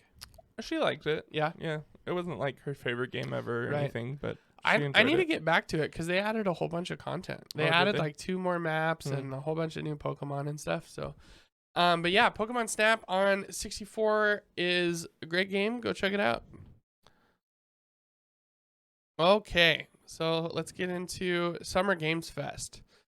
So, we've been gone for a couple of weeks. We're a little late on all this stuff, but we're just gonna go through real quick and talk about some of the exciting reveals and what we think overall. Luke, did you watch Summer Games Fest? I watched on and off. I didn't watch everything. Yeah, but did you watch the main presentation with Jeff? The one Friday morning? Okay. So I did, and I recorded my reaction, and I lost all of it and wasted my whole day. That was really sad. But I thought overall the presentation was pretty mediocre. It was fine. Like, I think he did a great job putting it together and handling all the reveals and stuff. Jeff is great at that. But remember we talked about how he said manage expectations. Manage your expectations. Yeah. So I mean, stuff like this doesn't get judged on the quality of the production. It gets judged on the quality of the announcements. Which is hard because that's up to everyone except for Jeff. Like, right, exactly. It's not his fault. Exactly. Like, he can't. One thing that he says all the time. What's he supposed to do? Like, cancel Summer Games Fest? Oh, we didn't get Breath of the Wild 2, so we're not going to do Summer Games Fest. A lot of people said you shouldn't have even done it. Like, it wasn't even worth it because there were no reveals, which is not true. There were reveals. That's ridiculous. But people said it wasn't worth doing. Which I disagree with. I think disagree and with Jeff said this too. I listened to his Twitter Spaces. So Jeff is really cool. He's really open to feedback. And one thing he does after all of his events is he'll go on Twitter, and he'll hold Q&A where you can hop in and he'll select you and you can talk to him. And I was really hoping he'd talk to me, but he didn't. He just talked to some weird random people instead that had bad questions. It's like, Jeff, you should have picked me. Jeff, if you're listening, hit me up. Love to come chat with you. But yeah, I thought overall it was a good presentation, but there was some awkward stuff. Like they showed almost I think it might have been an entire level of the new Call of Duty game. I don't know. It was like a whole level. Like that played through. I was like, oh, it's like 25 minutes long. Yeah, that's like that's no too much. thanks. And then they had the developers come on and talk about how Call of Duty. Anyone wants to see gameplay like at all. I never want to see gameplay. Trailers I like to see. Sure, but I don't want to see I don't want gameplay. Like I don't want 15 minutes of the first level or something like that. Right. Like I don't understand why people like. We do want seeing gameplay. that. We want to see gameplay. We just don't want too much. We need to know what the game plays like. Like cinematic trailers are the worst. Sure. So gameplay trailer, like trailer, like a proper game 2 to 3 trailers. minutes. Yeah. That shows in-game gameplay. Yeah. Yeah, totally. But again, like the long game, the worst. I don't understand why anyone wants to see that. Yeah, like, not me. That's like showing me the first 15 minutes of Batman. like or the middle 15 minutes. Like totally. We're gonna show you this one scene in the middle of the movie to get you excited for it. Like I don't. I hate that. And some people would love that. Some people would want to watch that. I don't understand. Yeah, that. like Dad loves to see everything that he possibly can before going to a movie, and I just think it ruins it. Yeah. But anyways, for the most part, it was fine. The presentation was excellent. Jeff did a good job. There were parts that were awkward, like I said. The devs coming up and chatting for like 5 minutes it kind of killed the pacing of the show, and it was like a 2.5 hour show. So it was like, okay, come on, like, sure, let's get through this stuff. I like that stuff, but it doesn't feel right in like an E3 style show. Like, I want to hear from the developers and I want to have those interviews and stuff, but I want it after the main presentation. Right. You know? And Jeff's reasoning for doing that was he really likes the developers to be there presenting their games, talking about their stuff. And I get that. Maybe instead of having Jeff do all of the in-betweens, have them come out and be like, hey, this is Callisto Protocol. Right. This is what we're doing. I'm the game designer. Sure. We're really excited and we want you to play the game. You know, like that's the stuff Jeff wants. If that's what you want, that's fine. Not 5 minutes. Like, yeah, totally. If you want to have them come do interviews afterwards, like he used to do at E3, he would do all day interviews. Right. And he would have developer after developer come in and chat and talk about their games. And I love that stuff in that context, but not in like a sizzle reel kind of, presentation. Yep. I mean, this is why Xbox just does them the best. Yeah. Well, their showcases we'll get to perfect. That. So let's go through. Did you watch the Callisto Protocol trailer? I think so. Maybe. They had some gameplay and like they showed some really gory stuff. I think I've seen like snips of it. Yeah. But this looks amazing. I am so excited for Callisto Protocol. It's from the developers of Dead Space. And it's I don't know. I just think it looks really cool. Do you have any interest? No, I really don't. So I'm just not a sci-fi horror guy. Sci-fi horror is not your thing? I'm not even. That's honestly, really like, interesting this is because gonna sound so strange when I say this, but with the exception of a few very obvious ones, I'm not a sci-fi guy. Like, That's not true. Yeah, it is. Really? Yeah, with the exception of Star Wars, a little bit of Star Trek, like, but there's no any space related stuff. I just don't care about. Really? Yeah, like not at all. That's crazy. I'm huge. I mean, I know there's more to sci-fi than love like space sci-fi. stuff. Like technically speaking, Marvel is sci-fi. Like, no, Marvel's fantasy. well, I mean, it kind of like superheroes. it's science fiction. Like, so anything that I guess like Iron Man is technically science fiction. Like, I don't know. Iron Man is, but Doctor Strange isn't. Yeah, sure. But I've had people like be like tell me that sci-fi is like, and I was like, okay, well, yes, technically. But when I think sci-fi, I think spaceships. I think that's more accurate. Like I think stuff like that. Yeah. So like, I Wait, just so you don't like Alien? I haven't seen Alien. Okay. But I haven't wanted to see Alien. Like, I want to see it. I will see it eventually. We should do Alien for Patreon or something. So the reason I haven't seen Alien yet is because I was going to watch it, then I found out it was coming to theaters, right? And then it didn't happen. So now I'm just gonna hold out until it comes back to theaters. It might be the 75th anniversary of Alien, but I want to see that movie in theaters. We can go to my buddy's house. He's got a huge projector. It doesn't count. It's pretty cool. Doesn't count. Watching Obi-Wan on it was pretty awesome. It doesn't count. Well, Callisto Protocol looks great. I'm excited about it. Let's see, what is Stormgate? Oh, this was kind of a cool new IP. So this is from Giant Studios. They revealed their debut game at the Summer Games Fest, Stormgate. It's an RTS from ex-Blizzard veterans. So it's going to be a Dota style. And they showed like a tiny bit of gameplay. It's not even in the trailer. I think they showed it later on. So yeah, cinematic trailers, please stop doing that. It tells me literally nothing about your game, and I couldn't care less. Do it afterwards. I disagree. They're fun, but after I know what the game is. Like, if it's new IP, it's so ineffective, I think. Yeah, I disagree. They announced Aliens Dark Descent. So this is they're continuing on with the Aliens franchise. But this is interesting because it's like a top-down squad shooter. Oh. Like, think like Dead Ops arcade. Gross. Yeah, it's kind of weird. don't It's like way that more at action all. style.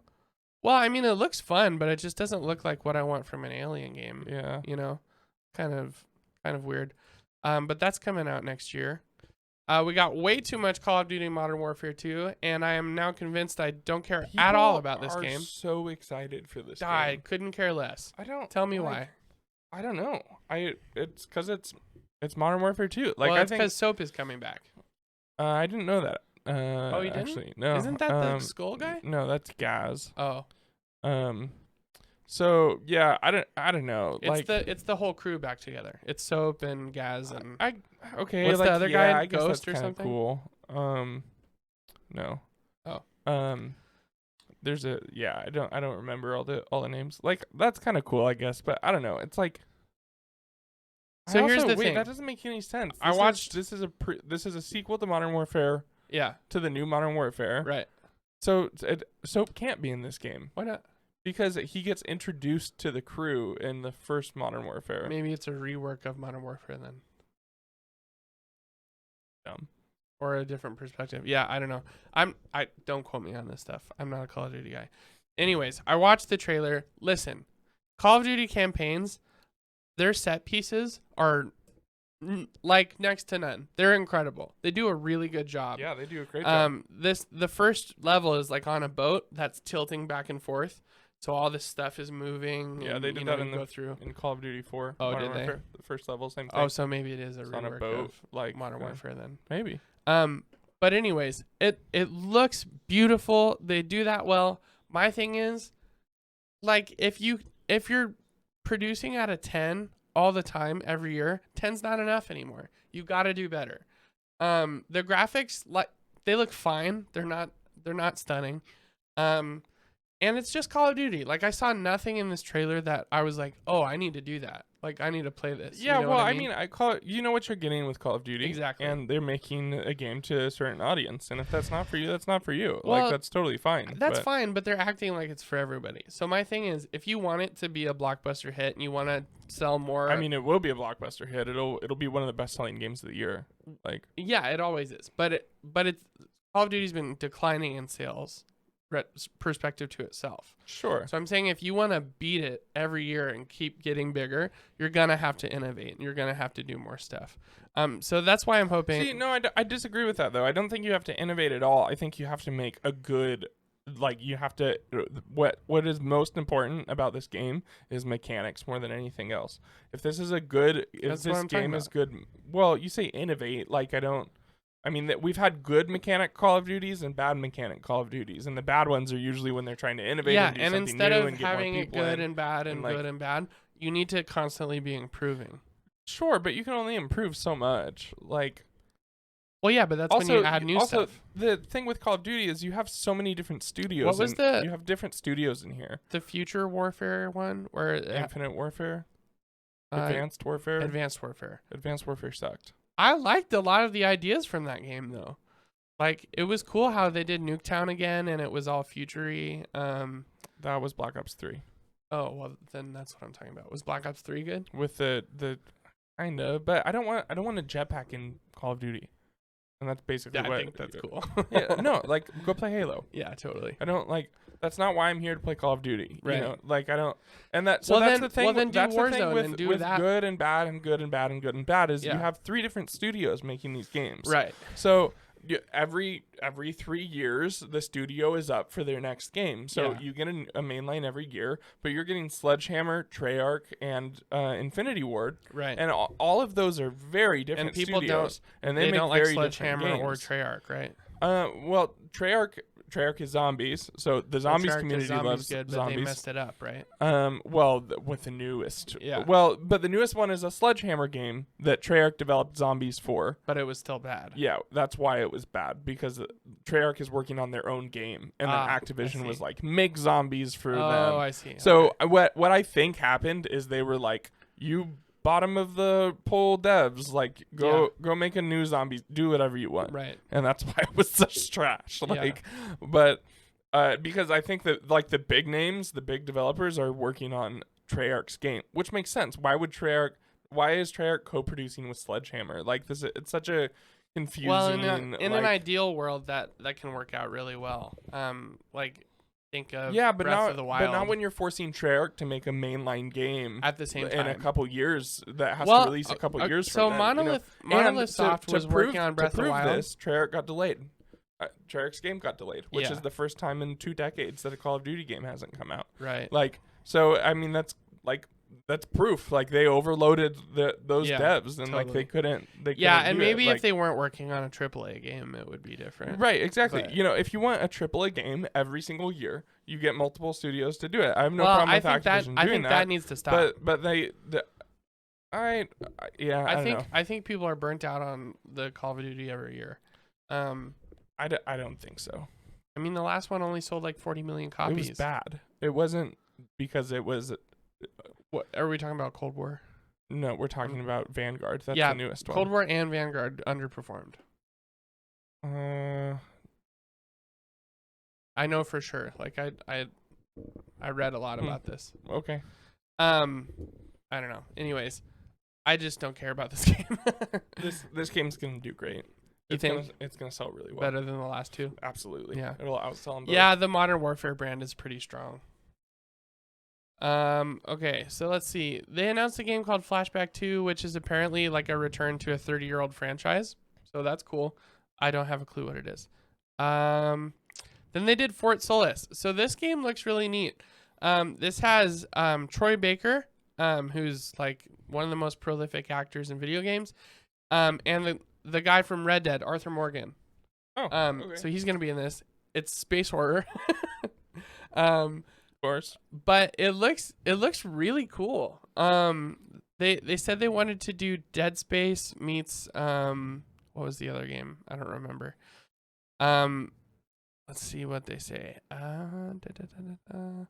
It's really narrative focused apparently. And it just looks like a really cool sci-fi game with horror elements with two of the best actors in the business.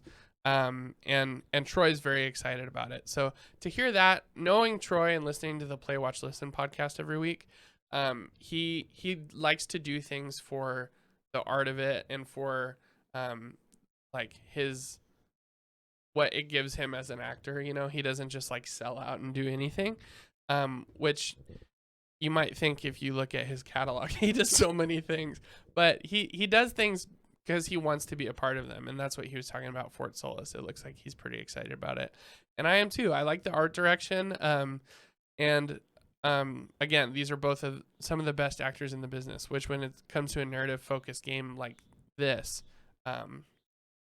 you really need that. So Arthur Morgan is what made Red Dead Redemption 2 for me. Like the character writing and the voice acting he was great. Was super good.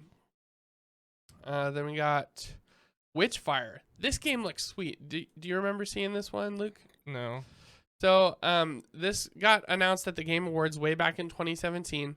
And if you don't remember it, Witchfire is an action-oriented and skill-based first-person shooter with a fairly distinct visual style. Demonic house of horrors with a clear fantasy theme. Developer The Astronauts is promising Witchfire will feature no cutscenes and will instead route its action through a constant demanding stream of enemies. It looks fantastic and should launch into early access later this year. It's like a fantasy medieval style shooter, and it's really neat looking. Interesting. You got like different guns that like are made to look like they fit the time. Most of them look like, early muskets and revolvers and things like that. But it fits the medieval like setting really well. You've also got magic, so it's kind of like a BioShock kind of vibe. I don't know. It looks really cool. the different traversal mechanics and the enemies are really neat. I'll definitely check this out, especially like I'm crossing my fingers for Game Pass on this one. But that looks neat. Yeah.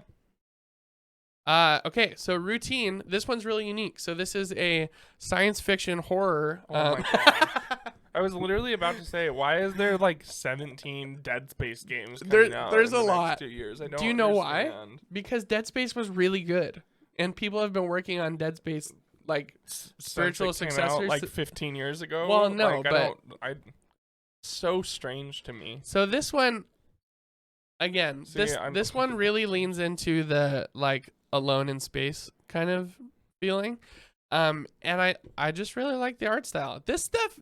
It's crazy to me that you are the one that's not into the horror games and I'm all of a sudden not all about them. It's because of the setting. Like if you take Star Wars and you take Star Trek, they're beautiful. They're clean. They're like the prequels era anyway. Sure. But they're just really nice and like bright. And you take that setting with all of that stuff and then you switch it to dark and scary and alone in space, like with zombies and robots. I don't know. See, I like, love that. If you gave me a Star Wars horror game, I'd be all for it because Same. it's Star Wars. Same. But and because of that, we'll new never get a stuff, Star Wars horror game. New alien. I don't know. I just don't. Well, so care. this one, Like also, I feel robots are the bad guys. I feel the same way about movies this way too. Like I'm not. This trailer scared the crap out of me. Yeah, I don't like. Something about like space stuff just seems less scary to me. I don't think we said the name of it. It's called Routine. We did. Why is it less scary? It's because it's not real. Like I don't know. Like I don't. Yeah, I think Some of the scariest content that I've ever watched is documentaries. Like because it's like this is a real thing that happened to a real person did this. Sure, but like your neighbor could be this person kind of thing. But you know it's what not I mean? a movie; Like, it's a game. You are experiencing it. right? Yeah, You know? I understand that. But So like one thing about movies that movies don't really scare me. yeah, me either. They disturb the heck out of me, and I have Sure. nightmares, and I stare really? at my door all night and like think about all the people breaking into my house.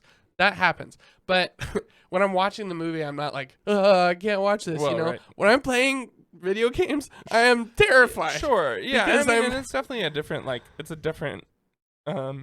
experience. Yeah. Absolutely. Yeah. But like something about So it makes it real for me. yeah, it just doesn't do that for me. That's like, weird. I don't know. Like But anyways, I like the games where you can fight back, but you have to really your resources are limited, and it's like, you know, the zombie comes at you and you unload your gun and now you don't have any bullets. It's like, what are you gonna do? You know, that's why I really liked Resident Evil 2 remake. Right. So I don't know. I think this looks really cool. I really like the art style. This one in particular. The other ones are more fanciful in Sure. like further in the future science fiction. This Yeah. one looks like it could happen in 50 years. Like it's got the space station vibe. It's got, you know, current technology, but like a little bit more advanced, you know. So yeah, I really like that. It's coming to Game Pass. And now it's Fall Guys going free to play. So High Water, this is a cool looking game. So this is an adventure strategy game. Bless you. High Water is an adventure strategy game that explores themes of climate change. In practice, it's gorgeous and colorful, and from short summer Game Fest trailer that mixed cinematics with what looked like in-game footage, carries Kentucky Route Zero and Oxenfree vibes.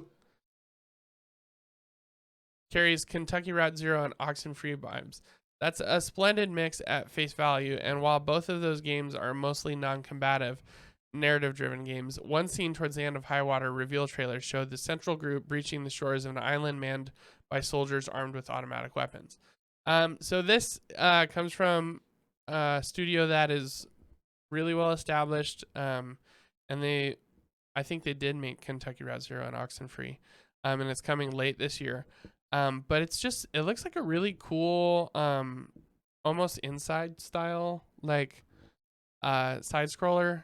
I don't know if it's a side scroller. It's more like isometric, but it looks like fixed camera kind of scenario. Definitely.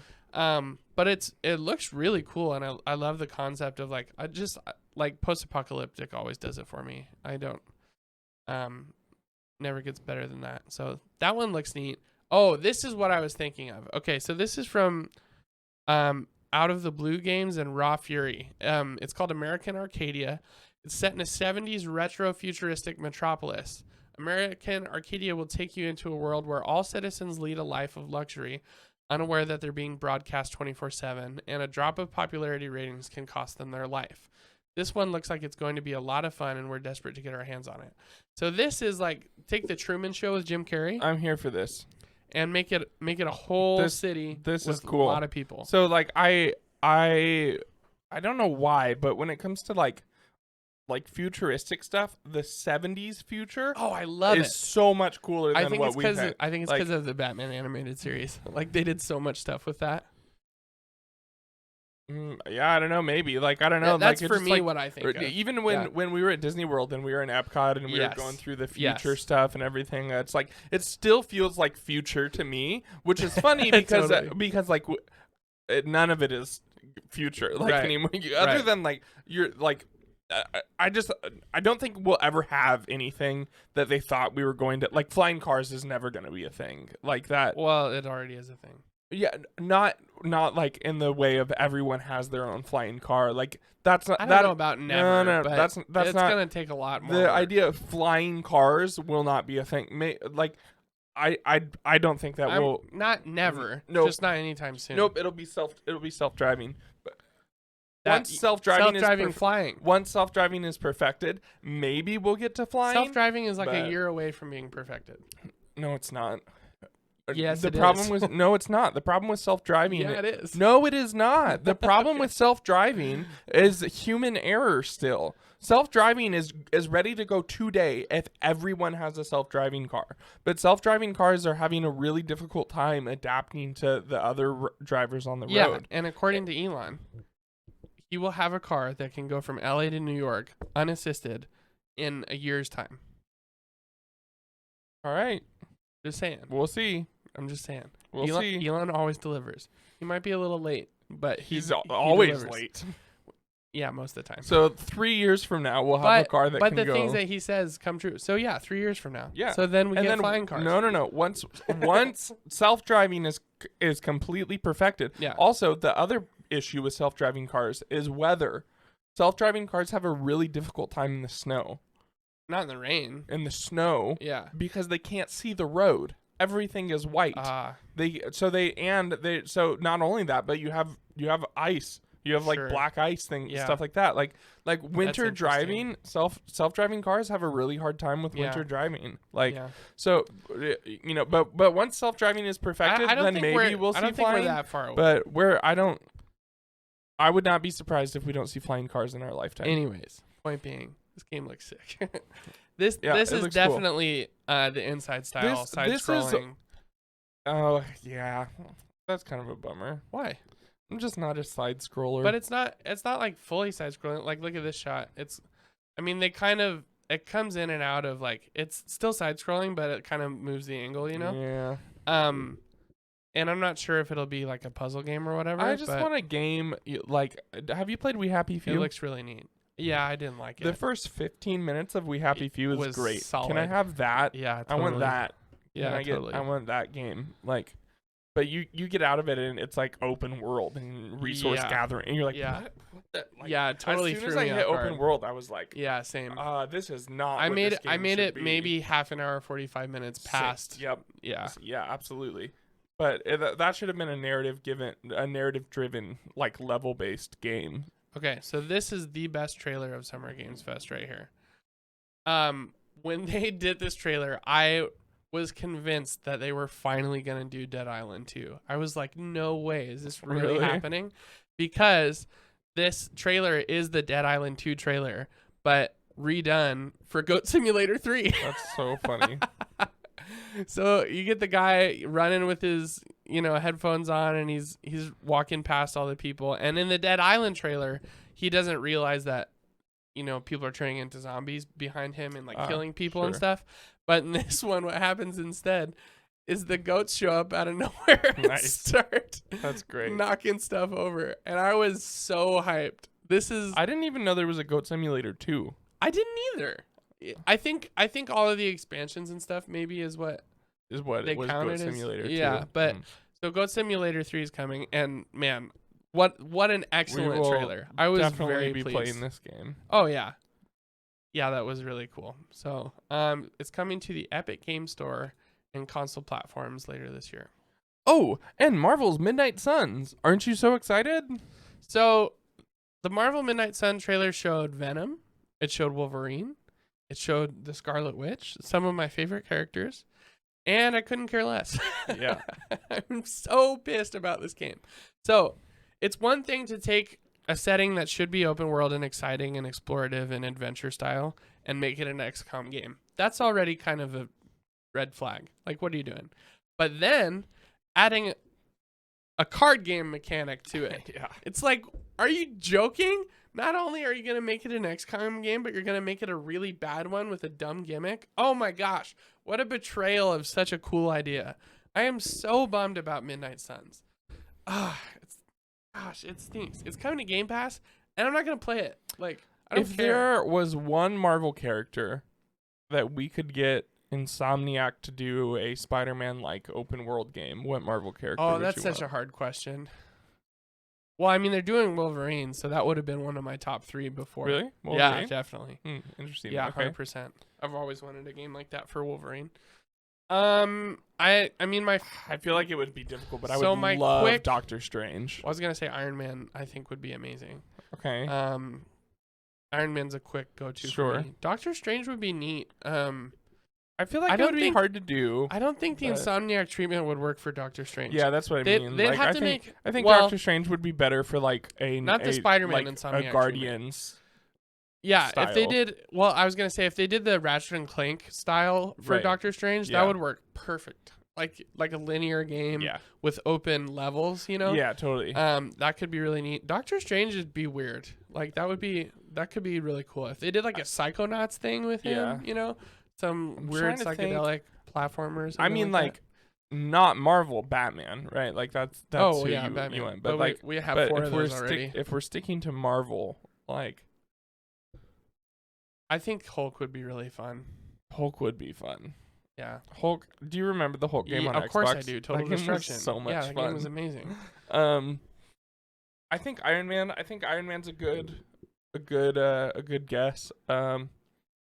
I think a I new, mean, I think a new good- Warriors not game guess, would be but- really sick. I mean, yeah. Because then if they do Guardian style, right? Sure. Or Insomniac style, that'd be dope. Because then you can open traversal. You've got Speedball, who Mhm. is like ultra fast. You've got what is his name? Knight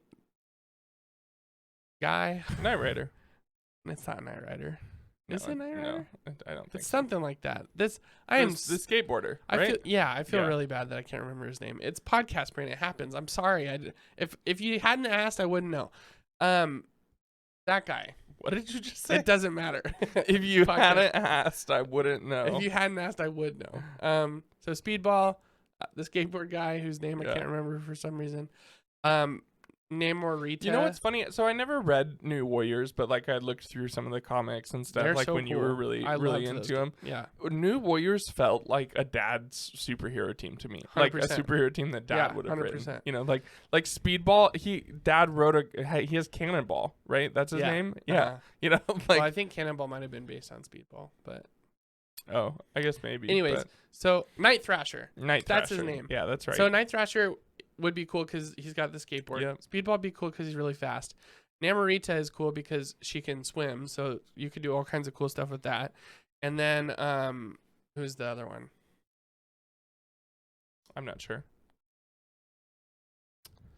New Warriors would be really cool. I think that'd be fun, and it's kind of like a niche team. So a lot of people don't know. Right. Oh yeah, Kid Nova. That would be amazing because he can fly. Right. And then Marvel Boy, who I think he uses like portals or something. Yeah, I don't know. I'm And- just and trying to think Firestar. like a single character that is as perfect as Spider-Man. Oh, there's for an, not. For an There open isn't world one. game. Web Like, I slinging don't is think- the most fun. Yeah, way to well, get for around sure, the web city. slinging is huge for that too. But also, I don't know, like how many like just low to the ground characters are there like that? Oh, in you know, New York, Spider- there's a whole bunch. Is there? Yeah. Like who? I mean, well, I guess the Fantastic Four aren't really low to the ground, but No, and I mean like a single a single character, not a team. You know, oh yeah, a yeah. single character. Well, I mean, there's Daredevil. Like Oh, Daredevil would be awesome. Daredevil would be Daredevil super would be super cool. I think Punisher would be really fun. I guess Punisher that game would be be rated M. Yeah, absolutely. I want, and it would be if they really do Punisher, fun. I want a first person shooter. That's you have to do that. You have Okay, to. I could sure. This could be a whole podcast. We should Totally. we should do this next week. Definitely. This will be our topic Definitely next good. week. Anyways, Marvel's Midnight Suns, huge bummer. Cuphead DLC looks literally perfect. They took Of course it does. they took something that was one of the most like perfect games ever made and added Beautiful to it, game. and it looks just as good. And what's her name? They put it in here. Doesn't look like it. The new character, she looks really cool. Really stoked about Cuphead. Neon White, I just feel like I've seen enough of this game at this point, and I don't care because it's a card game mechanic action game. I don't get why they keep doing it. Please stop. It's not exciting. Midnight Fight Express, I don't remember this. Let's see. Jacob Dwinzel, a single father in Poland. Midnight Fight Express looks like a mashup. Oh, I do remember this. A mashup of Hotline Miami and Gang Beasts, and you never knew you needed. It's an isometric action game with environmental hazards and over-the-top physics, all brought to you with a healthy dose of hyperviolence. The story is penned by the co-writer of Destiny 2, The Witch Queen. Animations were built with the involvement of the stuntman of God of War, and the game features 40 new tracks from dance and electronic artist Noise Scream. So this is basically like an amalgamation of some of the best talent in the business all coming together to make a passion project, and because of that, it looks really cool. This reminds me of like my friend Pedro or Mr. Shifty, obviously like Hotline Miami. The graphics are gorgeous, and it just looks like a super fun beat 'em up game. Like, Sure. really stoked for that. And it's always fun. They have like different. I'm not sure what the like gimmick of this one will be, but like my friend Pedro's gimmick was slow motion, and then Mr. Shifty's was also slow motion. But Hotline Miami had a whole bunch of different ones, and then there was that gorilla game where you run around as an orange gorilla. Do you know what I'm talking about? But yeah, looks like a really creative game, and I'm here for that soundtrack. Warframe got an update. Got a couple Weeb games. Humankind is coming to console. Don't care. One Piece Odyssey. Okay, so this game actually looks really cool. The art style for this is really neat. Skip through here. It's the anime, but it's been made into like a more like 3D style artwork. And I guess the trailer is just showing off all the characters. It doesn't have a lot of gameplay. But it looks really neat. I like the translation of it. It looks like Dragon Quest almost. Yeah, kind of. So that's kind of cool. And I don't know anything about One Piece, so maybe instead of watching it, I could just play the game. But yeah, that looks pretty neat, especially if you're into One Piece. I'm sure you'll love that. Soul Hackers 2. Don't care. Capcom Arcade Stadium. That'll be fun. Capcade. Hellsinger. This looks sweet. So this is like a Doom style game, but it's a rhythm based game. So right. you move and fight with the rhythm. And they got System of a Down's singer to come do some music, and they've got a lot of like celebrity guest band for the soundtrack, and it just looks like a banger. It looks really fun. Like you take Doom and you add in like solid music and make it about the rhythm. Like that's incredible. Totally. You know, people are really gonna love this game. So that's coming out September 15th, and I'm stoked to try that. Nightingale. The more we hear about it, the more I'm excited about it. This is the one we talked about before, right? Where it's like the shared world game. Yes. Whoops. That was loud. Yeah, this is the shared world game. Yeah, so that looks right. neat. Yeah. It's like a survival crafting game where Yep. you build your base and stuff. I'm still unclear as to how the shared world mechanic is going to work. But I'm stoked to see how that turns out. Saints Row, I'm tired of seeing this game. Please just release. Layers of Fear got the reveal. Layers of Fears. Oh, Layers of Fears. Yeah, that's such a dumb name. Yeah, it is. But it looks really good. So as long I'm as sure they do 1 and 2 were good. Layers of Fears and they do it real good, then it'll be awesome. Again, the thing about this game I love the most is how it just knows it's a video game and it takes advantage of that every chance it gets, you know. The way that you interact with the world and the way it changes around you when you move, and just big fan. Are you stoked about this one? Yeah, definitely. Cool. It looks like it's due sometime next year. Gotham Knights, another game. I'm just sick. I just want to play the game. Like, please stop showing us stuff. I'm ready to play it. I can't wait. I'm so stoked to get back to the Arkham style games. Yeah. So get more of that. What is wrong with me? War K40 Hammer.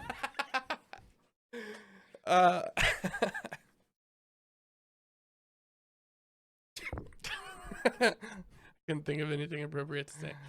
Warhammer 40K Darktide. War K40 Hammer. So we got a brand new Dark trailer Tide. for Warhammer. It debuted during Summer Game Fest, and it's a 2-minute of blood-soaked cinematics and brutal gameplay. Bat Shark's forthcoming co-op FPS looks every bit as bloody and chaotic as you'd expect from the makers of Vermintide 2. So yeah, it's a co-op shooter. And it's Warhammer, so it's full of blood and gore and hammers, and it looks really cool.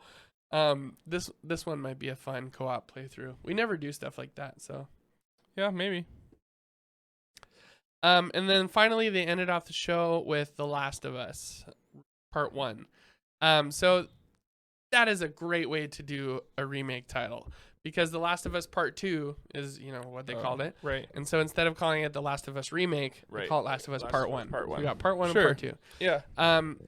This game didn't need to be remade. I didn't think so, and I didn't initially feel like I wanted it, but they remade all of the models and animations from the ground up.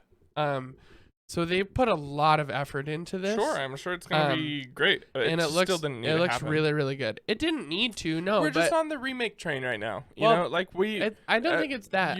You can look at like probably 5-10 year periods, and there are like themes and the types of games that released during that time. Like for instance, we're in Dead Space right now. Yeah, like, apparently we're gonna get tons of Dead Space games, and then we're also in remakes and remasters. Like remakes and remasters are just kind of the thing to do right now. So, yeah. Like they were probably talking about, well, what do we do next? Like, well, let's just remake The Last of Us. Like, yeah. And I'm not saying it's going to be bad or they're not going to do it the right way. I'm sure they're going to do it the right way, and it's probably going to be great. And this is probably I'll wait for this to play Last of Us because why play the old one? That was the other big announcement, is it's coming to PC almost right away.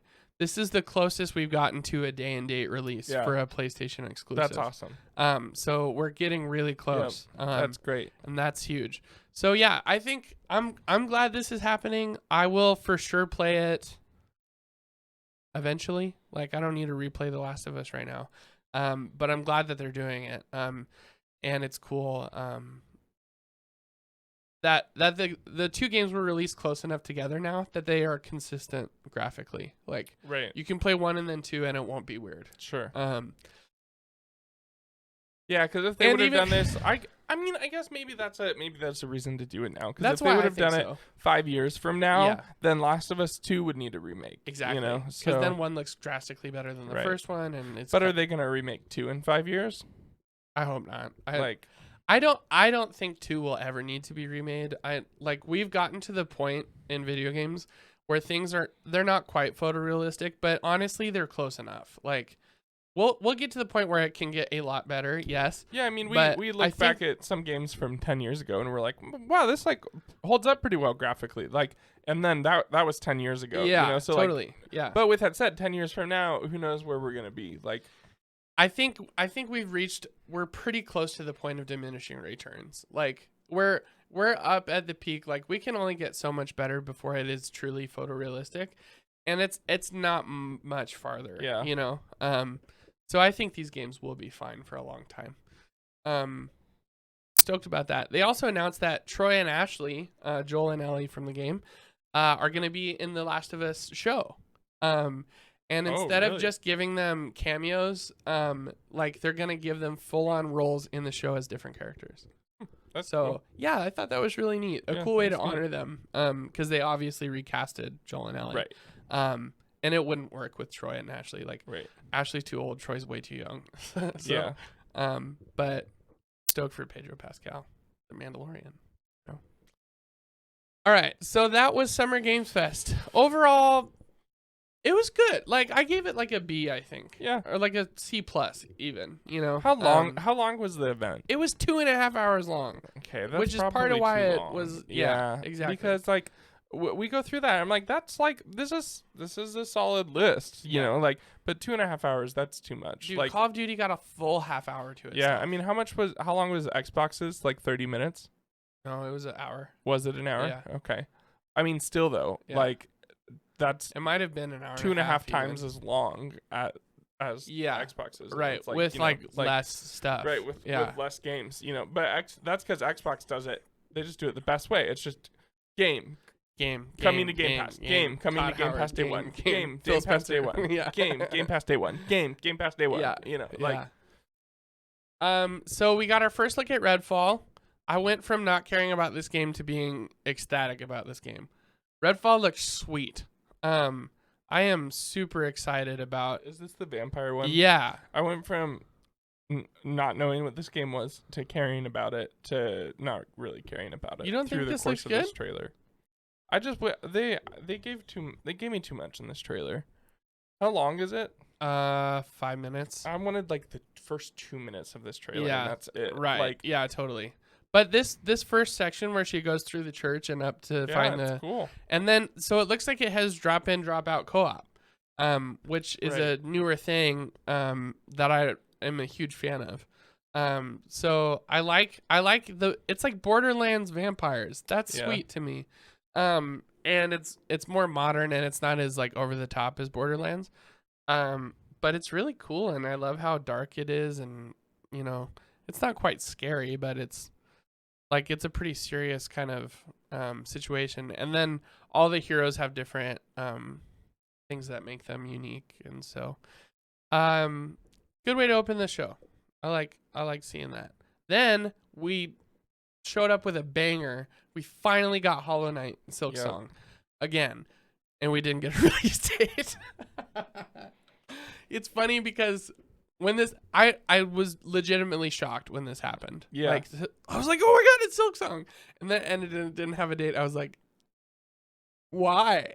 Why would you do this? Because if they give it a date, they have to delay it. I we get, had a whole conversation about no, it. I totally understand, but No dates. then don't show anything. Disagree. Like, we've seen Silksong already. We've got a full reveal already. We've seen gameplay. We know what this game is. But wasn't this announcing that it was coming to Xbox or something like that? Yes, which Right. that matters, but it's like, well, when? And announced that it's coming to Game Pass too, right? Did it announce that? I'm pretty sure it through did. Xbox Game Pass. Yep. Yeah, so that's a big announcement. I'll give you that. But we needed it at least a year. They should have said coming next year, at least. So that was it. Kind of just felt like a troll, you know. Sure. But so this next game, this looks really cool. I'm This really game is either going to be great and it'll turn into like a Yes. cult classic, Yes. or it's going to be awful. Yes, Like, exactly. And I'm thinking cult classic. So the thing about this game is all of your guns are aliens. this is High on Life, by the way. Did you Oh say that? no, I don't think so. It's called High on Life. From the creators of Rick and Morty. Yep. Yeah. So Justin Roiland directed this game. And I think he wrote the story and everything. And the guns are aliens and they talk to you. They've got little faces on the back. Yeah. And they all of the aliens are like known actors. Oh, really? Yeah, so they all have like funny voices and stuff, and they're gonna. It looks like the writing is really good from what I've seen so far, and the guns are just super unique. Like that one shoots aliens, and this little pistol shoots like splats, like from Nickelodeon or something. This one creates platforms. He's got one that's a grappling gun.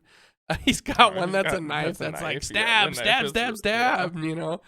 So it looks really funny. And it looks fun too. The art style is gorgeous. Yeah. I love it's like a halfway between live action and cartoon. Yep. And it's really pretty. So I'm excited for that for sure. And it's coming day one to Game Pass. It's coming out in October. So this Riot Games I coming couldn't to care PC. less about. However, I don't care about it in the way of like I'm not gonna play these games, but this as is an industry move, huge. this is super cool. Absolutely massive. Yeah. This is probably the biggest announcement of all of E3. League of Legends Wild Rift, Runeterra, Teamfight Tactics, and Valorant are all coming to Game Pass on PC, and on mobile for some of them. And not only are they coming to Game Pass because you're like, okay, who cares? They're free games. They come with every character unlocked, which for League of Legends alone is over $700. That's insane. And they're all free if you get them on Game Pass. So I'll read their anecdote here. Riot Games announced that a suite of its games, some of the most played games in the world, are on the way to Game Pass on PC, along with a load of additional unlocks. League of Legends heads to Game Pass with all champions unlocked. League of Legends Wild Rift with all champions unlocked. Legends of Runeterra is hitting PC with the Foundation set unlocked. Teamfight Tactics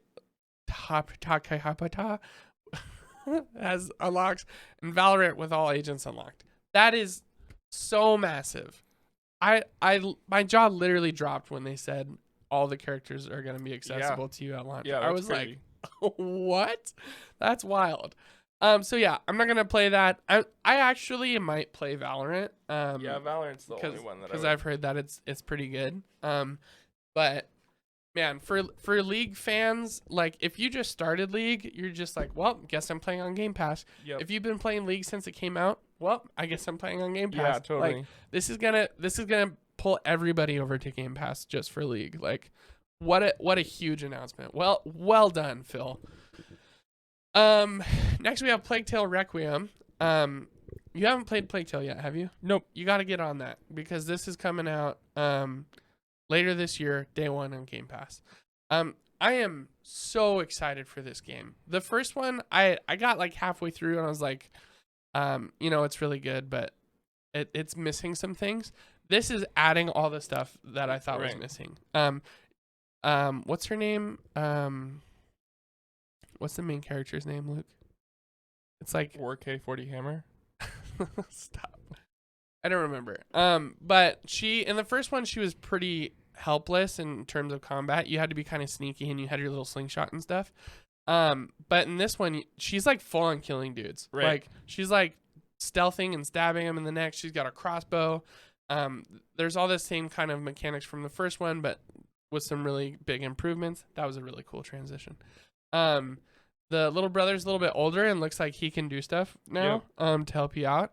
And it's looking more like a Last of Us now, than the first one was. Totally. So yeah, really stoked. It looks cool. And it's like one of the best games I've ever seen. Like best looking games I've ever seen. It is so gorgeous. Big shout out to the developer on this one. So yeah, day one. Game Pass. Forza Motorsport got its official trailer and it is being delayed. And so now I don't think Xbox has any more games coming out this year. So they're bringing stuff to Game Pass. So yeah, lots of Game Pass releases, but as for I don't think time to dive into Game Pass. Were there any first party games that came out this year for Xbox? I don't know. I think they're going a whole year without a first party release, which is wild. But the next 3 years are loaded. Yeah. So, but Forza looks really good. They're getting delayed, but they're like early next year. It's not like they're That's true, but still, it's like going a whole calendar year without a release. Yeah, totally. But wild. yeah. Anyway, Forza looks really good. I don't care because I don't like these kinds of games. I wish I did. I want to care, but I don't. But they were basically, this trailer was dunking on Gran Turismo the whole time. That's like, they're like, oh, you know that thing that Gran Turismo does? Well, we're not going to do that, or vice versa. We have. Yeah, exactly. Without saying it. So that's coming spring. Flight Simulator got a pelican. I said that out loud when that happened. Yeah, so Flight Simulator's 40th anniversary is coming, and they are adding a whole bunch of stuff. They're adding helicopters. They're adding a whole bunch of planes that we didn't have before. They're adding plane copters. They're adding heliplanes, and they're adding the Pelican from Halo. And they just got the Maverick update recently, where they added the F-18. So yeah, Flight Simulator is awesome. I really need to download this and play it. It's just like 115 gigabytes. Yeah, it's huge. That is so much space. And on my internet, that would literally take 3 weeks. I want to play this in VR with a flight stick and all that. Yeah, you can. It's on PC. So, yeah, Flight Simulator is sweet. Cool update for that. Overwatch 2. So this actually is the first actually interesting information we got about Overwatch 2. So it looks like there's a couple new characters. Maybe it's just the one. But it looks like a new mode as well.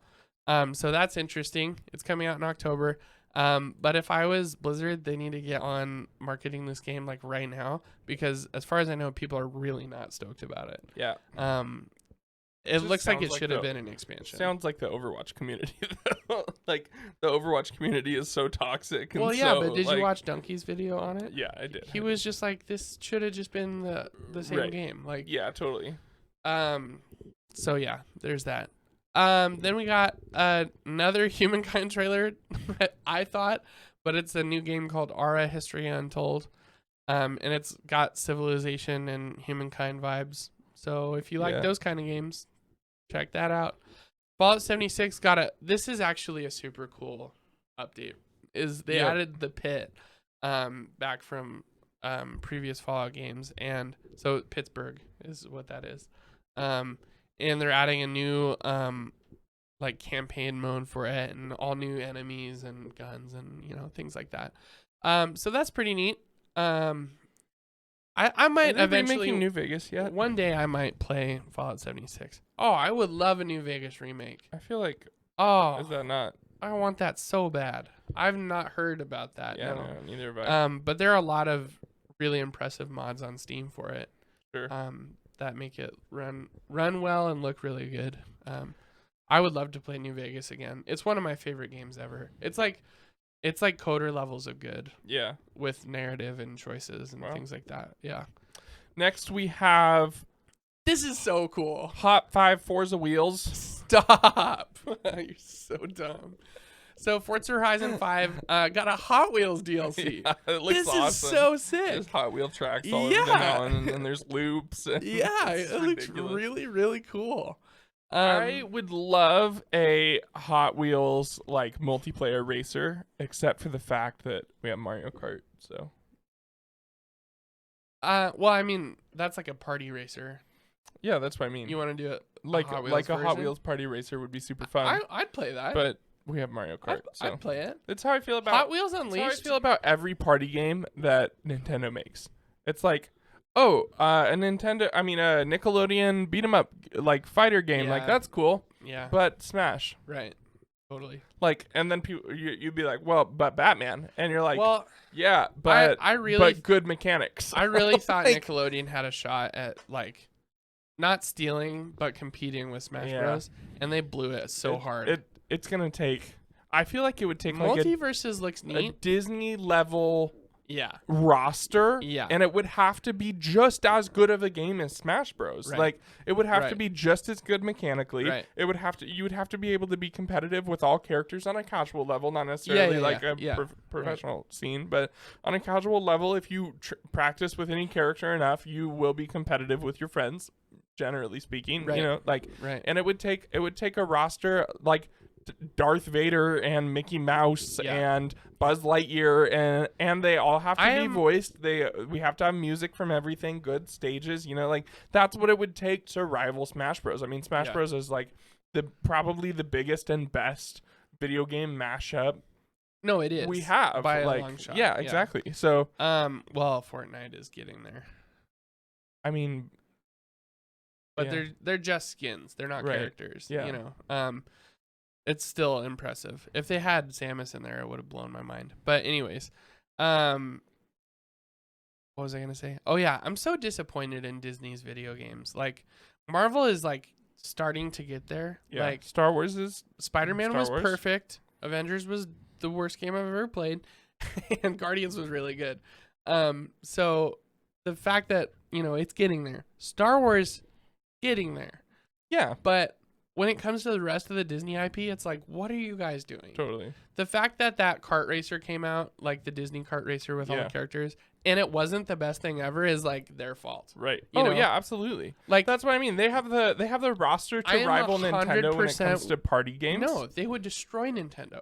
But they're just not. The Disney roster is way more iconic than Nintendo's roster. You do a Mario Party game with Disney's roster, like, yeah, that would be so much fun. It would be incredible. But again, it has to be just as good as the Nintendo game. So take Disneyland, yeah, and turn every ride into a course. Yeah. And then take all of those characters. Totally. That would be the best game ever. Yeah. I would ditch Mario Kart in a second for that. For sure. Like, and then you put Sora in it. You can race with a land speeder while while Mickey's driving his car or whatever, Yeah, absolutely. Yeah, it would be so such good. a fun game. And man, they're slacking and they're wasting money. Like, I just think Disney really needs to get their butt going when it comes to video games, because they have a really high potential. There's so much money to be made. Yeah, I know. I just wish there was a world in which Nintendo and Disney could collaborate, because I think Nintendo has all of the know-how to make those games really well. Absolutely. And Disney's got all the IP, you know. Again, no dogging on Mario or Zelda or any of them. No, they're phenomenal. They're like, incredible. the roster's amazing and their games are amazing, Totally. but Disney is. But who's more iconic than Mario? Mickey Mouse. Yeah, totally. Yeah, and I mean, and also that party games are like good for families and good for and if it's a Mickey Mouse party game, like, so many people would play that game. Absolutely. Remember the Shrek party game? Yeah, the Shrek party game was amazing. Yeah, like, even DreamWorks like stepped to the plate. Totally. Yeah, but that's so like bringing it back to this is cool. It's awesome. It's super cool. Well, this is different because it's totally different. It's not absolutely. With Mario Kart. I just mean the fact that you can race these really cool I think cars. Hot Wheels has a party racing game. Well, it's not a party racing game. They got Hot Wheels Unleashed. Oh, and it's just a racing game. And what's cool about that is you can build your own tracks. Okay. Right. And I've heard it's got a really high Metacritic score. I've heard it's very good. It's like $40. But this is awesome. This is super cool. Yeah. Adding big, don't like that, ridiculous Hot Wheels carts or tracks to real cars is pretty neat. I was stoked when I saw that. So Arc 2 was first revealed at the Game Awards in 2020, and it has been a year and a half. My goodness, please release this game already. It looks like it's got a tentative release date of 2022, and it is coming straight to Game Pass, and it will be an Xbox exclusive. That was something people were wondering about because it was on PlayStation, the first one. Right. But this will be an Xbox exclusive, and it will have Vin Diesel. So you know that this game is all about family. Yeah, absolutely. I think this game should also get a Hot Wheels DLC. Yes. And a Paul Walker DLC as well. Too soon. Too soon.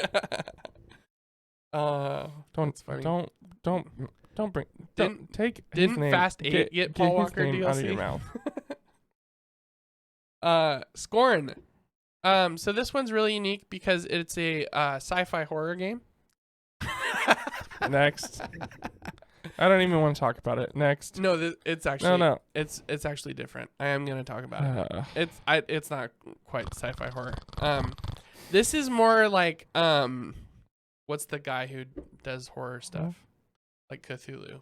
What's that called? Lovecraft. This is more Lovecraftian. Okay. So Scorn is an upcoming first-person survival game with Serbian developer Ebb Software that looks as stylish as it does Twisted. Billed as a biopunk horror game, the game's Xbox and Bethesda Showcase slot showed the player fumbling around in the hellscape filled with twisted monsters and lashing limbs and razor-sharp tongues. It all looked about 9 circles of hell in presentation, which we're guessing is a good sign of things to come. Not too long to wait for this one, as it's due October 21st of this year. This looks really cool. It looks neat. It's really unique. And I just love the art design of it. Like it's really gross, but it's also really like interesting. Totally. Yeah. So yeah, stoked for that one because we've seen that a lot, and it's finally coming out. This was probably the highlight of the showcase for me. Of Dawn. In terms of like games I didn't expect. So this comes from A44 Games, the developer behind the excellent indie Ashen. Flintlock's Siege of Dawn debuted its first gameplay trailer, and the first proper look at the game in action reveals Flintlock to be an ambitious action game, boasting tight third-person movement and challenging Souls-like combat. Flintlock: The Siege of Dawn also got itself a release window, with publisher Kepler confirming that it will launch in early 2023. So the gameplay for this looks really neat. It's got some, I don't know if you'd call it magic or like tech moves like that. But it's really cool. I like the setting. It's kind of similar to that Witchfire game, but the traversal in this is really cool because you've got like a little pet that you have with you. That can like take you off in directions, and then you've got those little portals that you can use to fight or to move around. So yeah, it looks really cool, and if it's coming to Game Pass, I'm gonna play it. So, yeah. All right, looks neat. Then we have Minecraft Legends. They revealed a brand new Minecraft spin-off during the Xbox and Bethesda Showcase. Minecraft Legends is an action strategy game set to launch in 2023. It looks utterly adorable, with Mojang building what looks to be a little self-contained world to explore. You'll roam around the overworld with camera clinging quite tightly to the player character, uniting the critters as you do, to go up against a monstrous threat. It looks great, and it'll, of course, be Game Pass Day 1. I am so blown away anytime Minecraft stuff happens from what this game initially was in alpha. Like, oh, I know. I played this game when it's turned into a very huge franchise. First was like I played the Java edition. Yeah, when there was, when it was 8 free. blocks. Yep. There wasn't monsters. It was just an 8-block game, and then slowly they added more and more and more and more, and then it got sold to Microsoft, and this is a huge property now. Yeah. It's one of the biggest video game properties ever. Like, yep. And crazy. Yeah, and what an interesting idea to make like a adventure strategy game with Minecraft. You know, that's such a unique idea. And it's something I never would have thought to do. So yeah, I mean, the graphics are really cute. It's got the Dragon Quest Builders kind of vibe. So there is some building, and there's, you know, a bunch of combat, and they've got bases that look like tower defense kind of style. It looks neat. I don't think it's for me, but I'm stoked that they're making it. Yeah. You know, you definitely can't say Xbox didn't do anything with the Minecraft franchise. Yeah, you know, that's for sure. So that's also coming to Switch. This is called Lightyear Frontier. This game looks really neat. Did you see the trailer for this? So this is due spring 2023. Lightyear Frontier is the upcoming non-combative open-world farming adventure from Framebreak. That's as much about exploration as it is growing and harvesting crops. Bright and breezy, colorful and cute, this new slice of gameplay footage was a welcome change of pace amid a fast and furious showcase. In practice, we suspect the farming sim that's en route to Steam's early access initiative and Xbox Game Pass will offer the same breath of fresh air against what is an increasingly busy release schedule from here on. So you're in like a big old mech, and you use that to like harvest all these crops, and then build your little town and your farm. And it looks like a sci-fi farming simulator. Yeah, You totally. know, it looks fun. It's got like, you know, obviously Stardew Valley vibes. But it's cool how you get little deliveries like that, and you can like lay out your farm how you want. And I don't know, that looks like a fun, it like slightly Animal Crossing, Sure. slightly No Man's Sky sort of. And the art style is really cool. So that one looks neat. Gunfire Reborn launched on PC and mobile back in 2020. It's coming to Game Pass in October later this year. It's to quote its Steam page, expect a level-based adventure game featuring FPS, roguelite, and RPG elements. With that, expect to control heroes armed to the teeth with explosive weaponry and supernatural abilities as you plunder and pilfer its procedurally generated levels, either on your lonesome or alongside 3 other in a 4-player co-op. So yeah, it's a cute little shooter. It looks fun. I don't know. Yeah, probably not for me, but Nope. it's got a little Borderlands vibe. Gunfire Reborn coming out later this year. This was another highlight. This game looks really sweet. So the last case of Benedict Fox is created by Plot Twist and is due in spring of 2023. It's a 2D side-scrolling Metroidvania, bring it on, with Dark Souls vibes. Set in a world named Limbo, the tone is one of despair as the player is seen battling hordes of demonic foes, each one scarier and more gruesome than the last. Plot Twist promises engaging and emotional storytelling on top of its action-heavy combat and puzzle platforming elements. Another day, another Game Pass entry. So this looks like side-scrolling Layers of Fear, pretty much, with like Metroidvania style progression, and Dark Souls style combat. It looks really cool. I really like the art style for this one. And this is one that's like, I would have probably, like, if this was $40, I might get it on Switch. It's coming to Game Pass, so I'm definitely gonna play it. Yep. Game Pass has got to be the best thing that's ever happened to video games. Just like Netflix is the best thing that happened to movies. That is arguable. As dusk falls, we got another look at this. I'm so sick of saying it. I'm so over it. I don't care. It's kind of a neat idea, I guess, but just the narrative doesn't seem really interesting to me. Nakara Blade Point got its reveal here, and that just came out a few days ago. We got an official announcement trailer for Pentiment. Josh Sawyer, the man who led the development of Fallout New Vegas and the Pillars of Eternity games, is leading a new 2D role-playing game named Pentiment. Developed by Obsidian, it is due in its November this year as a multi-branching narrative adventure portrayed as a neat medieval tapestry art style. Available on Game Pass, Microsoft says, set in 16th century Bavaria, Pentiment will take players on a narrative journey through the eyes of journeyman artist Andreas Mahler during a time of great social unrest. So it's got like really medieval style, like art style, like think of like the old paintings and stuff like that, or the storybooks.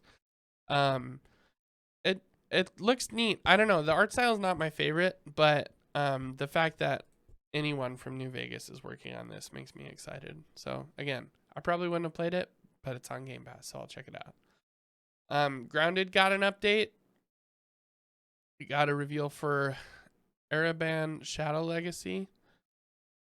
Diablo 4 got its reveal trailer, which was obviously huge. 10 years late.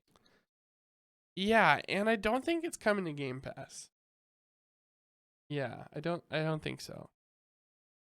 Sea of Thieves Season 7 got a trailer. This was a great trailer, by the way. It was a fun, like, sea shanty singing type trailer. Yeah. That's getting an update. Ravenlock got its official announced trailer.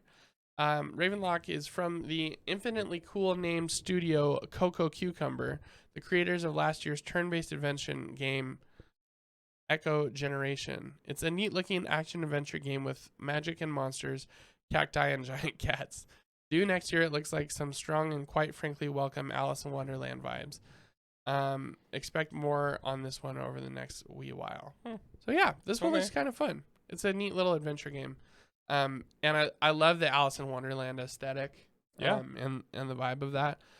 So that's a pretty cool game to explore. It's even got some like Kingdom Hearts vibes. I feel like I don't know. Cocoon got a reveal trailer. This is a new indie that'll test your lateral thinking and puzzle solving, and you'll probably want to check out the first gameplay for it. So go over to YouTube and watch that trailer and see if you like it. It's let's see. Cocoon is an intriguing looking puzzle game from one of the principal creators behind Playdead's Inside and Limbo. So it's that same kind of vibe. People love those games. So, and that's a perfect Game Pass game. You know, Definitely. it's not a side scroller, but it's like an isometric kind of top down. Yep. Game. It looks pretty fun. Wolong Fallen Dynasty looks really sweet. This is another Souls type game, and it's set to launch early next year. And yeah, if you're a fan of the Neo games or the Souls games, this is a really cool announcement. Then Persona. What a huge announcement. Oh my gosh, finally. Persona is coming. Was this exclusive to PlayStation? Yeah, it was. It's been exclusive for a long time, and not by any like real means other than they just had a really good relationship with PlayStation. Atlas did. But now they're Persona 3, Persona 4 Golden, and Persona 5 Royal are all coming to Game Pass, which is That's huge. Huge. Those are massive games. Yeah, they are. Those are big They're titles. big titles. Persona 5 Royal was my game of the year. Probably have like when that 400 came hours out. of content there. Yeah, I mean, Persona 5 Royal was 115 hours for me. So, and Persona 4 Golden is just as big. So, Yeah. I can't wait to play. I've been looking for a way to play Persona 4 Golden until last year. The only way to play it was on Vita. And then Whoa. they brought it to PC, which was huge because it Oh. came off of the Vita. Mm-hmm. And now it's on the Xbox. So that's huge. We're also getting a Nintendo Direct this week, we didn't mention, because by the time you see this, it will have happened already. I am Is that confident that this got announced. Partner showcase. Yeah, well, yeah. But I'm confident that this will be the end ticker to that Direct. So, if it's not, we're never getting these games on Switch. Yeah. I don't know. It's crazy that Xbox got this announcement because it would have been way more hype in a Direct, but we'll see. And then we got a huge cameo. Hideo Kojima came out during the presentation and talked with Phil about they're working together on a new game. So this game is going to take advantage of cloud computing, and it's going to do some really interesting, innovative stuff that they've never done before. Kojima likes to really take advantage of new tech and exploit it in really strange ways. Yeah. So I'm excited to see what he does with this. All right. And I think it'll be cool. This is at least 3 years out, at least. But he's just here to announce his partnership with Xbox. Sure. So that was a huge. I'm not sure if you saw the reaction to this on YouTube. They like filmed the room of people watching this live, and people lost their minds. Right. So Kojima working with Xbox is really big. Stoked for that. And then they closed it out with Starfield gameplay. Did you watch the gameplay for Starfield? No. So I've always been saying Skyrim in space. Turns out it's Fallout in space. Yeah. It's pretty much Fallout. I mean, Right. it's got some cool stuff. I really like the aesthetic. I really like the guns and the way it shows on the top of the gun your ammo count and stuff, and how it's like a e-ink display sort of thing. I really like that. The shooting looks, Like Fallout. It looks like Fallout. It looks solid. But the thing that got me was at the end when they talked about building your ship and being able to fly it. And the only thing that sucks is there's a load screen going off planet. Yeah. But then you can go around, and apparently there's over 1,000 planets, which is also kind of worrying. But I don't know. It looks good. I'll give it the benefit of the doubt. I'm stoked to try it out and see. It's got a lot of No Man's Sky elements. Like the whole first half of the trailer was like, so No Man's Sky? Right. But there's a lot more to it than that. And they're taking from Fallout 4, they had all these base building mechanics, which they're adapting into this, Right. which look really cool. And not only will you be able to build your base, you'll be able to build your starship. So even it's got like the Kerbal Space Program kind of inspiration there. So I don't know. It looks really neat. It's a really gorgeous looking game. It is on the Creation engine, so it's very old engine that needs to be updated, and they need to stop using it. But I think they're maxing it out here, based on what they can do. Yeah. So that was the Bethesda Showcase. That was the Xbox Showcase. Summer Games Fest. A bunch of news. What did you should be all caught up. What did you think of the Bethesda Showcase overall? Like a B. Yeah. Yeah. Yeah. I think it was solid, especially after just the long weekend of Summer Games Fest news. Yeah. Kind of trickling. The Netflix show was actually pretty good too. Right. We're getting a Dragon Age Netflix show. Yeah, getting it in December. And Netflix is like producing some like AAA level games. So stoked about that. That was really good. So, what have you been playing? Halo. Still doing. I'll probably play that until I max out the season pass. I'm already almost there. Oh wow, 6-month season pass and about done with it. Right, which is frustrating. Well, it's you a play little a lot, annoying. though. Not really. I do the weekly challenge every week. That's it. Oh, you don't do the dailies? I turn on a 1 hour double XP and then I do my weekly challenge, which you get the dailies for it but too. You don't do the dailies every day. No, and not until the weekly's done. Once the weekly's done, I don't. I'm off, and I'm already almost there. There's probably several people who are already there organically. Like, of course, when it comes out, there's people who purchase their way there, which is crazy to me. Yeah, it's a lot of money. It is a lot of money. It's like $1 a level or something like that. And how many levels? 100. That's wild. Yeah. That's wild for a free game. Well, I get the justification on that a little bit because it's like it's a free game I would have spent $60 on. Right, but that buys you $60. But those people did it with the last yeah, totally. season pass too. Yeah, and definitely. you can get it all for $10. Right. And also like I don't know. And who cares if you have it It's not cool first? if you bought it. Yeah, totally. Like, okay, totally neat. Well, I mean, you can't tell if they bought it or not. You can if it's the first day. Yeah, totally. Or the first month. Like no one gets to level 100. That like you get 50 XP a match to get there. Like that's virtually impossible. Right. So like at this point, now you don't know who bought it, but you know you bought it. You know, like totally. I don't know. Totally. But that couple friends of mine picked up Black Ops 3. It's on sale right now, $20. Nice. $40 if you want all the DLC. So I've been playing some custom zombies with friends, which is that is fun. Very fun. That's cool. It's fun to like get their reactions also. Yeah. Played a Saw map with some people. Did you play the Fall Guys map yet? No, that looks really cool. I'm excited for it. I've watched it before. It is a cool map. Yeah. But so one of them didn't have it downloaded. So okay. And it's like a 6 gig download. Yeah. So I sent one of my friends. I was like, okay, this is like 10, 15 maps. These are all good maps. Like, we'll have fun playing them. And it was like 60 gigs worth of custom maps. Insane.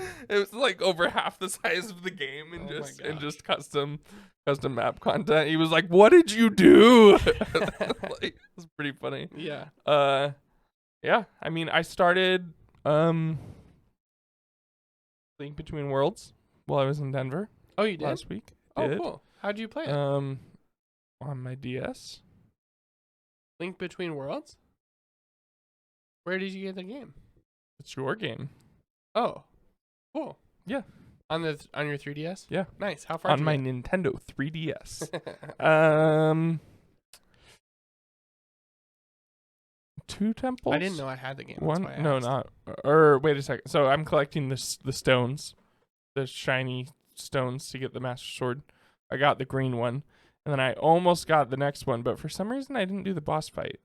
Oh, weird. What do you think? I don't know. I don't like the item mechanic. Yeah, the rental. Yeah, I don't like it at all. I have every item already. Yeah. Not every item, because there is some stuff that I can't do, so I know that I'll like. Well, if you had self-control, get some stuff. Okay, but why? Like, why would I not get them all? Because it feels bad. Yeah, but that's game design's fault, not my fault. I mean, I agree Like, on some level, but I also don't like that if you die, you lose your item. Like, well, I mean, that's the point of getting it for real. oh, I didn't know you got stuff for real. Oh no, you get all those items for real. Oh, Once you okay. finish the temple, you get the You item. get the item. Yeah. Okay. Well, that's not as bad then. No. Still dumb. Yeah, it's a little dumb. So, But the reason they did it was so that you could really go anywhere and do it from the right off but the just bat. make it so you get the item that you need in that temple. It is like that. Well, right, but make it so you get the item that you need at the beginning of the temple. I mean, I guess like your yeah, bow. but then it would lock or it to this one at a time. not necessarily. You go do that. You want to go to temple B. You go to temple B. It has what you need.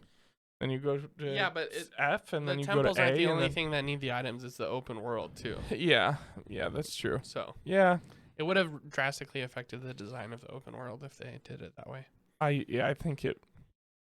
Not a big Anyways, fan. so you don't like it? I don't like that mechanic. Everything else, and I'm not a huge fan of the painting thing, like It's putting them in neat. painting. It's I don't know. I think it makes for some really cool puzzles. That mechanic is cool, but I mean the dude that's like capturing people in paintings, I don't really like his character. Oh, yeah. Feels, I don't know. Feels not very Zelda-y to me. Weird. The whole game or just that character? Well, that character for sure. Yeah. And then a little bit of the game. Did you like I the don't know. Majora's Mask Easter egg? Yeah, that's cool. Yeah. I also love that he takes over your house. Yeah. That's hilarious. Isn't that funny? That's so funny. Yeah. Um, You got to finish the game because like yeah, I probably will. there are some neat like things that you find Yeah. out. So Yep. yeah, big fan of that game. What about you? What are you playing? Turtles? Been playing a lot of Turtles. Cool. Been playing with my buddy Kevin and my buddy Kevin. Nice. It's very hard to talk to them online. Kevin, do that. So I just call him Raphael or Donatello. Okay, you're playing with Kevin and Kevin? Yeah. Oh. But that's been really fun. Cool. We just put it on the hardest setting and went for Yeah. it. And it's really enjoyable. Cool. Beautiful art style of that game. So yeah, loving that. I've been playing a lot of Pokemon Unite lately. It just got back into that and I've been loving that. So that's been fun. Whole bunch of new Pokemon they've added since I've been gone. So it's been cool to catch up on those. And then what else? I wanted to not forget. Oh, but I've been playing I Pokemon started Go Mass Effect. again. Oh, really? Started Mass Effect Legendary Edition. And The remastered one? Yeah. Is that on Game Pass? Mhm. Oh, right. Yep. Yeah, I got to play that. got into that a little bit, not super far. And then what was the other game? Shoot, I can't remember. I started Fall Guys. That was okay. Played a little bit of that. Oh yeah, Strikers. I played that. Sucks. No, it doesn't suck. It's actually incredible. Like it's such a good game. Why The does online everyone say that because it the sucks? online is dog crap. And Oh. the fact that there's no story mode is like you play online or you don't play, and playing online sucks. And it's not because of the connectivity. The connectivity is incredible for a Nintendo game. Like it runs so smooth. The problem is you can't play 4 people on a team. You can only have 2 people. So the only way to get 4 people on a team together is for you and me on my Switch and 2 other people on another Switch. You can't have I 4 don't understand. you can't have 4 Switches For link up on a everything that team. Nintendo does so well, they can't do online. It doesn't make any sense. No, it's like the easiest thing to it do. doesn't make- Xbox has been doing it Oh. since the original Xbox. Like original Xbox Online is probably better than Nintendo You know Online. Smash, you can have 8 different people online in a lobby together. Yeah. But you can't do that for Strikers. If you want 4 people on a team, you can only use 2 Switches to do that. Yeah. And it's so dumb. It is dumb.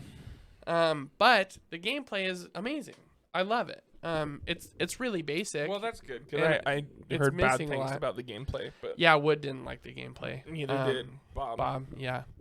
John liked it a lot though. Did he? Yeah. Yeah, but Bob said himself, he's like, this game is not for me. like he's not a sports. Who's Bob. Oh yeah. He's not a Nintendo sports. Yeah. Like he doesn't. I actually think like that Mario you Golf, would he didn't like like it. Strikers, Because it's not soccer, it's a fighting game. Well, I might like it, except for it's soccer, and soccer is a baby game for babies. But it's not soccer. It's a fighting game.